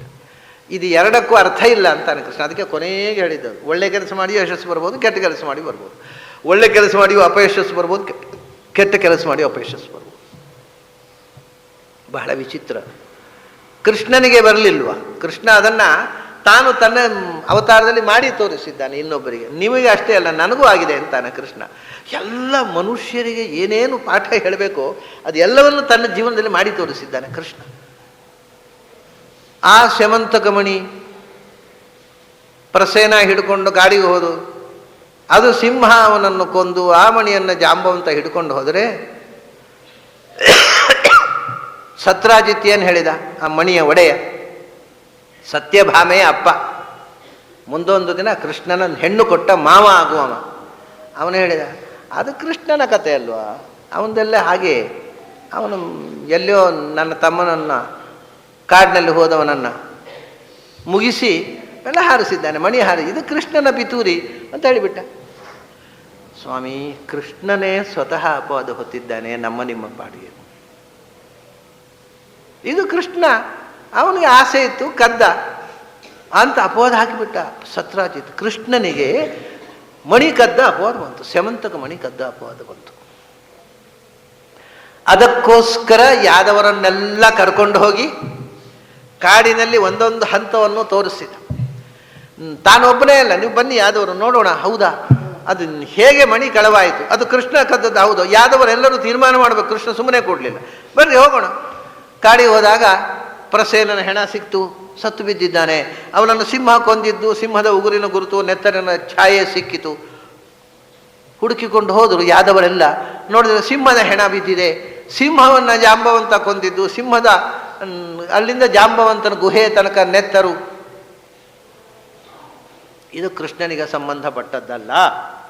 ಇದು ಕಾಡಿನಲ್ಲಿ ಸಿಂಹ ಮತ್ತು ಕರಡಿ ಇವುಗಳ ಜಗಳದಲ್ಲಿ ಪ್ರಸೇನ ಸತ್ತದ್ದು ಅಂತ ಆ ನೋಡ್ಲಿಕ್ಕೆ ಬಂದ ಯಾದವರಿಗೆ ಮನವರಿಕೆ ಆಯಿತು. ಕೃಷ್ಣ ಅಲ್ಲಿಗೆ ನಿಲ್ಲಿಲ್ಲ, ಒಳಗೆ ಹೋದ, ಜಾಂಬವಂತನ ಗುಹೆ ಒಳಗೆ ಹೋದ. ಇವರೆಲ್ಲ ಒಳಗೆ ಹೋಗ್ಲಿಕ್ಕೆ ಧೈರ್ಯ ಇಲ್ಲ. ಇವರು ಹೊರಗಿಂದ ನಿಂತರು. ಕೃಷ್ಣ, ನೀನು ಒಳಗೆ ಹೋಗಿ ಬೇಗ ಬಾ, ನಾವೆಲ್ಲೇ ನಿಂತಿರ್ತೇವೆ, ಬೇಗ ಬಾ. ಅದವರಿಗೆ ಧೈರ್ಯ, ಹೆದರಿಕೆ ಒಳಗೋಲಿಕ್ಕೆ. ಬೇಗ ಬಾ, ನಾವೆಲ್ಲೇ ನಿಂತಿರ್ತೇವೆ. ನಿಂತರು. ಕೃಷ್ಣ ಒಳಗೆ ಹೋದ. ಕೆಲವು ದಿವಸ ಆದರೂ ಹೊರಗೆ ಬರಲಿಲ್ಲ ಕೃಷ್ಣ. ಜಾಂಬವಂತನ ಜೊತೆಗೆ ಪ್ರಚಂಡ ಹೋರಾಟ. ಈ ಯಾದವರು ಮಾಡಿದ್ದೇನು ಗೊತ್ತುಂಟ? ಒಂದು 8-10 ದಿವಸ ನಿಂತರು. ಕೃಷ್ಣ ಹೊರಗೆ ಬರಲೇ ಇಲ್ಲ. ಅಯ್ಯೋ, ಅದು ಗುಹೆ ಒಳಗೆ ಸತ್ತ ಕೃಷ್ಣ ಅಂತ ಒಂದು ರಿಪೋರ್ಟ್ ಮಾಡಿದ್ರು. ಕೊಡೆ ಇವನು ಹೋಗಿ ಜಾಂಬವಂತನನ್ನು ಮಣಿಸಿ ಆ ಮಣಿ ತಂದ. ಮಣಿ ತರೋ ತನಕ ಇವ್ರಿಗೆ ಗಾಯಲೇ ಇಲ್ಲ. 8 ದಿವಸ ನಿಂತರು. ಅದು ಕೃಷ್ಣ ಒಳಗೆ ಹೋದ. ಏನೋ ಒಳಗಿಂದ ಏನು ಕಾಡು ಪ್ರಾಣಿ ಇತ್ತು, ಏನು ಗೊತ್ತಿಲ್ಲ. ಕೃಷ್ಣನಿಗೆ ಏನಾಯಿತೋ ಗೊತ್ತಿಲ್ಲ, ಹೊರಗೆ ಬರಲಿಲ್ಲ, ನಮಗೆ ಗೊತ್ತಿಲ್ಲ ಅಂತ ರಿಪೋರ್ಟ್ ಮಾಡಿದ್ರು. ಇವರು ಮರಳಿ ಬಂದ ಮೇಲೆ ಕೃಷ್ಣ ಮಣಿ ಹಿಡ್ಕೊಂಡು ಬಂದ. ಮಣಿ ಹಿಡ್ಕೊಂಡು ಬಂದು ಅದನ್ನು ಕೊಟ್ಟ ಸತ್ರಾಜಿತನಿಗೆ. ಅಪ್ಪ, ನಾನು ಕದ್ದೆ ಅಂತ ಹೇಳಿದೆಯಲ್ಲ, ಈಗ ವಸ್ತು ಸ್ಥಿತಿ ನಿನಗೆ ಗೊತ್ತಾಯ್ತಲ್ಲ, ನಾನು ಅಪರಾಧ ಮುಕ್ತನಾದೆ, ಅಪವಾದ ಮುಕ್ತನಾದೆ, ತಗೋ ನಿನ್ನ ಮಣಿ ಅಂತ ಹೇಳಿ ಅವನಿಗೆ ನಾಚಿಕೆ ಆಗೋಯ್ತು. ಅನ್ಯಾಯವಾಗಿ ಕೃಷ್ಣನಿಗೆ ಅಪವಾದ ಹಾಕಿಬಿಟ್ನಲ್ಲ. ಕೃಷ್ಣ, ಇವಾಗ ಒಂದು ಕೆಲಸ ಮಾಡೋಣ. ಏನು ಅಂದರೆ, ಒಂದು ಮಣಿ ನೀನು ಕದ್ದೆ ಅಂತ ನಾನು ಅಪವಾದ ಹಾಕಿದೆ. ಆ ತಪ್ಪಿನ ಪರಿಮಾರ್ಜನೆಗೋಸ್ಕರ 2 ಮಣಿ ನೀನು ಕೊಡ್ತೀನಿ. ಯಾವುದು? ಒಂದು ಕನ್ಯಾಮಣಿ, ಇನ್ನೊಂದು ಸೇವಂತಕ ಮಣಿ. ಸತ್ಯಭಾಮೆಯನ್ನು ನೀನೇ ಮದುವೆ ಮಾಡ್ಕೋ, ಈ ಮಣಿಯನ್ನು ಇಟ್ಟುಕೋ ಅಂತ. ಕೃಷ್ಣನೋ ಒಂದು ಸರಿ, ನಿಮ್ಮ ಮಗಳನ್ನು ತಗೋತೀನಿ, ಸ್ವೀಕಾರ ಮಾಡ್ತೀನಿ. ಆದರೆ ಆ ಮಣಿ ಪತ್ತೆ ನಾನು ಇಟ್ಟುಕೊಂಡ್ರೆ ಎಲ್ಲೋ ಒಂದು ಮೂಲೆ ನನಗದರ ಆಸೆ ಇತ್ತು ಅಂತ ಅರ್ಥ ಆಗುತ್ತೆ. ನನಗೆ ಬೇಡ, ನೀವೇ ಇಟ್ಕೊಳ್ಳಿ ಇಂಥ ಮಣಿಯನ್ನು ವಾಪಸ್ ಕೊಟ್ಟು ಬಿಟ್ಟ. ತಗೊಳ್ಳೇ ಇಲ್ಲ. ಮದುವೆ ದಿವಸ ಮಾವ ಕೊಟ್ಟ ಹೆಣ್ಣನ್ನು ತಗೊಂಡ. ಮಾವ ಕೊಟ್ಟ ಚಿನ್ನಾಭರಣ ತಗೊಳ್ಳೇ ಇಲ್ಲ, ವಾಪಸ್ ಇಟ್ಕೊಂಡು ಹೋಗಿ ನಮ್ಗೆ ಬೇಡ ಅಂದ. ಅದನ್ನು ಸ್ವೀಕಾರ ಮಾಡಲಿಲ್ಲ ಕೃಷ್ಣ. ಮಣಿಯನ್ನು ಸತ್ರಾಜಿತನಿಗೆ ಮರಳಿಸಿ ಸ್ವೀಕಾರ ಮಾಡಿದ. ಇದು ಯಾಕೆ? ಭಗವಂತನಿಗೆ ಯಾಕೆ ಅಪವಾದ ಬರಬೇಕು? ಅಪವಾದ ಬಂದರೆ ಹೇಗೆ ನಡ್ಕೋಬೇಕು ಅಂತ ನಮಗೆ ತೋರಿಸೋದು ಭಗವಂತನ ಉದ್ದೇಶ. ತಾನೂ ಅಪವಾದ ಹೊತ್ತು ಅದನ್ನು ಹೇಗೆ ಅಪವಾದದಿಂದ ಪಾರಾದೆ ಅನ್ನೋದನ್ನು ತೋರಿಸಿ ಆ ರೀತಿ ನಡ್ಕೋಬೇಕು ಅಂತಕ್ಕಂಥ ಒಂದು ವಿಶಿಷ್ಟವಾದ ಸಂದೇಶ ಕೃಷ್ಣ ಕೊಟ್ಟಿದ್ದಾನೆ. ಅಪವಾದ ಯಾರಿಗೆ ಬರಲಿಲ್ಲ? ಎಲ್ಲ ಮಹಾಪುರುಷರು ಅಪವಾದ ಹೊತ್ತಿದ್ದಾರೆ. ಹೀಗೆ ಯಶಃ ಅಯಶಃ ಅಂತ ಜೀವನದಲ್ಲಿ ಒಳ್ಳೆಯದು ಮಾಡಿದರೂ ಬರುತ್ತೆ ಯಶಸ್ಸು, ಒಳ್ಳೇದು ಮಾಡದೇ ಇದ್ದರೂ ಬರುತ್ತೆ. ಹಾಗೆ ಅಪಯಶಸ್ಸು. ಇದಕ್ಕೆ ನಾವು ಮಾಡಿದ್ದಕ್ಕೂ ಅದಕ್ಕೂ ಸಂಬಂಧ ಇಲ್ಲ, ಅದು ನಾವು ಪಡೆದು ಬಂದದ್ದು. ಒಳ್ಳೆಯ ಕೆಲಸ ಮಾಡಿ ಅಪವಾದ ಕೇಳ್ಬೋದು, ಕೆಟ್ಟ ಕೆಲಸ ಮಾಡಿ ಯಶಸ್ಸು ಕೇಳ್ಬೋದು. ಆದರೆ ಏನಿದು? ಭವಂತಿ ಭಾವಾಹ ಭೂತಾನಾಂ ಮತ್ತ ಏವ ಪೃಥಕ್ ವಿಧಾಹ ಅಂತ. ಈ ಎಲ್ಲ ಭಾವಗಳು ಅಂದರೆ ಮಾನಸಿಕವಾದಂಥ ಸ್ಥಿತ್ಯಂತರಗಳು, ಇವೆಲ್ಲವೂ ಭೂತಾನಾಂ ಸಮಸ್ತ ಜೀವಜಾತಕ್ಕೆ ಮಾನಸಿಕವಾಗಿ ಇಂಥ ಭಾವಗಳು ಬರ್ತಾವಲ್ಲ, ಅವು ಯಾರಿಂದ ಬರ್ತವೆ? ಮತ್ತ ಏವ ನನ್ನಿಂದಲೇ, ನಿಮ್ಮ ಸ್ವಂತ ಕೊಡುಗೆ ಅಲ್ಲ ಇದು. ನಿಮ್ಮ ಮನಸ್ಸು ಯಾಕೆ ಹೀಗೆ ಕೆಲಸ ಮಾಡುತ್ತೆ ಅಂದರೆ, ಆಯಾ ಮನಸ್ಸಿಗೆ ಪೃಥಕ್ ವಿಧಾಹ, ಒಬ್ಬರಿಗೆ ಕೊಟ್ಟಾಗ ಒಬ್ಬರಿಗಲ್ಲ, ಬೇರೆ ಬೇರೆ ಭಾವನೆಗಳು, ಬೇರೆ ಬೇರೆ ಕಾಲದಲ್ಲಿ ಬೇರೆ ಬೇರೆ ಜೀವಗಳಿಗೆ ಬೇರೆ ಬೇರೆ ಭಾವಗಳು. ಅದನ್ನು ಯಾರಿಗೆ ಯಾವ ಕಾಲದಲ್ಲಿ ಯಾವ ಭಾವ ಬರಬೇಕು ಅನ್ನೋದನ್ನು ನನ್ನ ಹತ್ರ ಚಾರ್ಟ್ ಇದೆ, ಅನಂತ ಕಾಲದ ಚಾರ್ಟ್. ಅದರ ಪ್ರಕಾರ ಆಯಾ ಜೀವಗಳಿಗೆ ಕೊಡ್ತಾ ಇರ್ತೇನೆ. ಪ್ರತಿಯೊಂದು ಜೀವದ ಮಾನಸಿಕ ಸ್ಥಿತಿಯ ಒಂದೊಂದು ಎಳೆಯ ಚಲನವಲನವೂ ನನ್ನ ಅಧೀನವಾಗಿದೆ. ಅದೇ ಸರ್ವಲೋಕ ಮಹೇಶ್ವರಂ, ಸರ್ವನಿಯಾಮಕ ನಾನು ಅನ್ನೋದನ್ನು ತಿಳ್ಕೊಂಡ್ರೆ ಇದು ನನ್ನ ಉಪಾಸನೆಯ ಮೂಲಭೂತವಾದ ಸಂಗತಿ. ಹೀಗೆ ಮಾನಸಿಕ ಉಪಾಸನೆಯ ಮುಖವನ್ನು ಕೃಷ್ಣ ತಿಳಿಸಿದ ಈ ವಿಷಯದ ಜೊತೆಗೆ ಇವತ್ತಿನ ಅವಧಿ ಮುಗಿಯಿತು. ಈ ಬಾರಿ ನಾಳೆ ಒಂದೇ ದಿವಸ ಇರೋದು, ಆದ್ದರಿಂದ ನಾಳೆ ಈ ಬಾರಿಯ ಗೀತಾಚಿಂತನ ಮುಕ್ತಾಯ ಆಗುತ್ತೆ.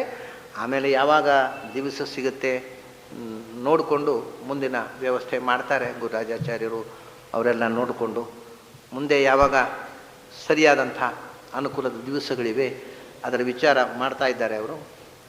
ಅದು ಮತ್ತಿನ ವಿಷಯ. ಅಂತೂ ನಾಳೆಗೆ ಈ ಬಾರಿ 4 ದಿವಸ ಭಗವಂತನ ವಿಭೂತಿ ಯೋಗದ ಒಂದು ಕಿಂಚಿತ್ ಚಿಂತನ ನಾಳೆ ಮುಕ್ತಾಯ ಆಗುತ್ತೆ. ಆಮೇಲೆ ಮತ್ತೆ ಇಲ್ಲಿ ವುಡ್ಲ್ಯಾಂಡ್ಸ್ ಹೋಟೆಲ್ನಲ್ಲಿ ನಾಡಿದ್ದಿನಿಂದ ಅಲ್ವಾ, ಅಲ್ಲಿ ಕಾರ್ಯಕ್ರಮ ಇದೆ.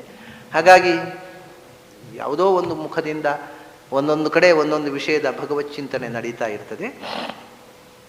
ಈ ನಡುವೆ ಒಂದು ವಿಷಯ ತಮ್ಮಲ್ಲಿ ಹೇಳ್ತೀನಿ ನಾನು. ಒಂದೇನು ಅಂದರೆ, ನಿಮ್ಮಲ್ಲಿ ಅನೇಕ ಮಂದಿಯಲ್ಲಿ ಕೆಲವರ ಮನೆಯಲ್ಲಿ ಈ ಪಂಚಮುದ್ರೆಯೇ ಇಲ್ಲ, ಈಗ ಸಿಗೋಲ್ಲ. ಅನೇಕ ಮಂದಿ ಪಂಚಮುದ್ರೆ ಬೇಕು ಅಂತ ಆಸೆ ಪಟ್ಟರು ಮನೆಗಳಲ್ಲಿ ಪಂಚಮುದ್ರೆ ಇಲ್ಲದೆ ಒದ್ದಾಡುವುದನ್ನು ನಾನು ನೋಡಿದ್ದೇನೆ. ಕೆಲವರಲ್ಲಿ ಒಂದಿದೆ, ಕೆಲವರು ಎರಡಿದೆ, ಕೆಲವರು ಒಂದೇ ಶೀಟ್ನಲ್ಲಿ 5 ಮುದ್ರೆಗಳು ಏನೇನೋ ಇದೆ. ಆಮೇಲೆ ಕೆಲವರು ಪಂಚಮುದ್ರೆ ಇದೆ, ಇದರದ ನಾರಾಯಣ ಮುದ್ರೆಯಲ್ಲಿ ಎಂಥದೋ ನನಗೆ ಗೀಟು ಒಟ್ಟಿಗೆ ಅಷ್ಟೇ. ನಾರಾಯಣ ಮುದ್ರೆಯಲ್ಲಿ ಓಂ ನಮೋ ನಾರಾಯಣಾಯ ಓಂ ಅಂತ ಬರಿಬೇಕು. ಈ ಬರಹ ಇಲ್ಲ, ಯಾಕೆಂದರೆ ಅದು ಮಾಡುವವರಿಗೆ, ಅಚ್ಚು ಮಾಡುವವರಿಗೆ ಅಕ್ಷರ ಜ್ಞಾನ ಇಲ್ಲ, ಏನೇನೋ ಗೀಟು ಮಾಡಿದ್ದಾರೆ. ಇದನ್ನು ತುಂಬ ಮನೆಯಲ್ಲಿ ನೋಡಿದೆ, ನಾರಾಯಣ ಅಷ್ಟಾಕ್ಷರ ಮಂತ್ರವೇ ಇಲ್ಲ ಮುದ್ರೆಯಲ್ಲಿ, ಸುಮ್ಮನೆ ಗೀಟುಗಳು, ಏನೇನೋ ಅಷ್ಟಾವಕ್ರ ಗೆರೆಗಳಷ್ಟೆ. ಅದನ್ನು ನೋಡಿ ನಾನು ಒಬ್ಬ ಕಲಾವಿದನ ಹತ್ರ ಹೇಳಿದೆ, ನನ್ನ ಪಂಚಮುದ್ರೆಯನ್ನು ನೀವು ಓಂಕಾರದ ಪ್ರಣವ ಅಷ್ಟಾಕ್ಷರ ಮಂತ್ರದ ಜೊತೆಗೆ ನಾರಾಯಣ ಮುದ್ರೆ ಜೊತೆಗೆ ಒಂದು ಪಂಚಮುದ್ರೆ ಮಾಡಿ ತೋರಿಸಿ, ಅದನ್ನು ತುಂಬ ಜನರಿಗೆ ಅಪೇಕ್ಷೆ ಇದೆ ಅಂತ ಹೇಳಿದೆ. ಆತ ಅದನ್ನು ಮಾಡಿದ್ದಾನೆ, ಸಿದ್ಧವಾಗಿದೆ. ಅದರಲ್ಲಿ ಸ್ವಚ್ಛವಾಗಿ ನೀವು ಇಲ್ಲಿ ನಾರಾಯಣ ಮುದ್ರೆ ಓದ್ತಿದ್ರೆ ಇಲ್ಲಿ ಓಂ ನಮೋ ನಾರಾಯಣಾಯ ಅಂತ ಓದಬಹುದು, ಅಷ್ಟು ಚೆನ್ನಾಗಿ ಅಕ್ಷರಗಳನ್ನು ಕೆತ್ತಿದ್ದಾರೆ. ಅಂಥ ನಾರಾಯಣ ಮುದ್ರೆ ಸಹಿತವಾದ ಪಂಚಮುದ್ರೆ. ಅವರು ಮಾತ್ರ ಬೆಳ್ಳಿ ಕೆಲಸಗಾರರು, ಇದ್ದದ್ದಿಲ್ಲ, ತಾಮ್ರದ ಪಂಚಮುದ್ರೆ ಇಲ್ಲ, ಬೆಳ್ಳಿಯ ಪಂಚಮುದ್ರೆಯನ್ನು ಅವರು ತಯಾರು ಮಾಡಿದ್ದಾರೆ. ಯಾರಿಗಾದರೂ ಅದು ಬೇಕು ಅಂತಿದ್ದರೆ ಅದನ್ನು ಗುರುರಾಜಾಚಾರ್ಯ ಹತ್ರ ಅಥವಾ ನಮ್ಮ ರಘು ಅವರ ಹತ್ರ ತಿಳಿಸಿದರೆ ಒಂದು ಲಿಸ್ಟ್ ಬೇಕು, ಯಾಕೆಂದರೆ ಅಲ್ಲಿ ಹೋಗಿ ನಾವು ಆರ್ಡರ್ ಮಾಡಬೇಕಲ್ಲ, ಇಷ್ಟು ಮಾಡಿ ಅಂತ. ಅದನ್ನು ನೀವು ಪಟ್ಟಿ ಅಪೇಕ್ಷೆ ಇದ್ದವರು ಅದು ತಿಳಿಸ್ಬೋದು. ಅದಕ್ಕೆ ಮಾತ್ರ ವಿಷಯ ಹೇಳಿಬಿಡ್ತೇನೆ. ಅದು ಬೆಳ್ಳಿದ್ದು ಮಾತ್ರ, ಅವರು ಪಂಚಲೋಹದ್ದು ತಾಮ್ರದ್ದು ಮಾಡೋಲ್ಲ, ಅದು ಶಾಸ್ತ್ರೀಯವಾಗಿ ಮಾಡಿದ್ದಾರೆ. ನಾನು ನಿಂತು ಮಾಡಿಸಿದ್ದು. ಅದು ಒಂದು ಪಂಚಮುದ್ರೆಯ ಬೆಲೆ ಮಾತ್ರ 750 ರೂಪಾಯಿ ಆಗುತ್ತೆ. ಅದು ಯಾರಾದರೂ ಬೇಕು ಅಂತ ಅಪೇಕ್ಷೆ ಇದ್ದವರು ಹೆಸರು ಬರೆಸಿ ಅದರ ಮೇಲೆ ಮತ್ತೆ ಮುಂದೆ ನೋಡೋಣ.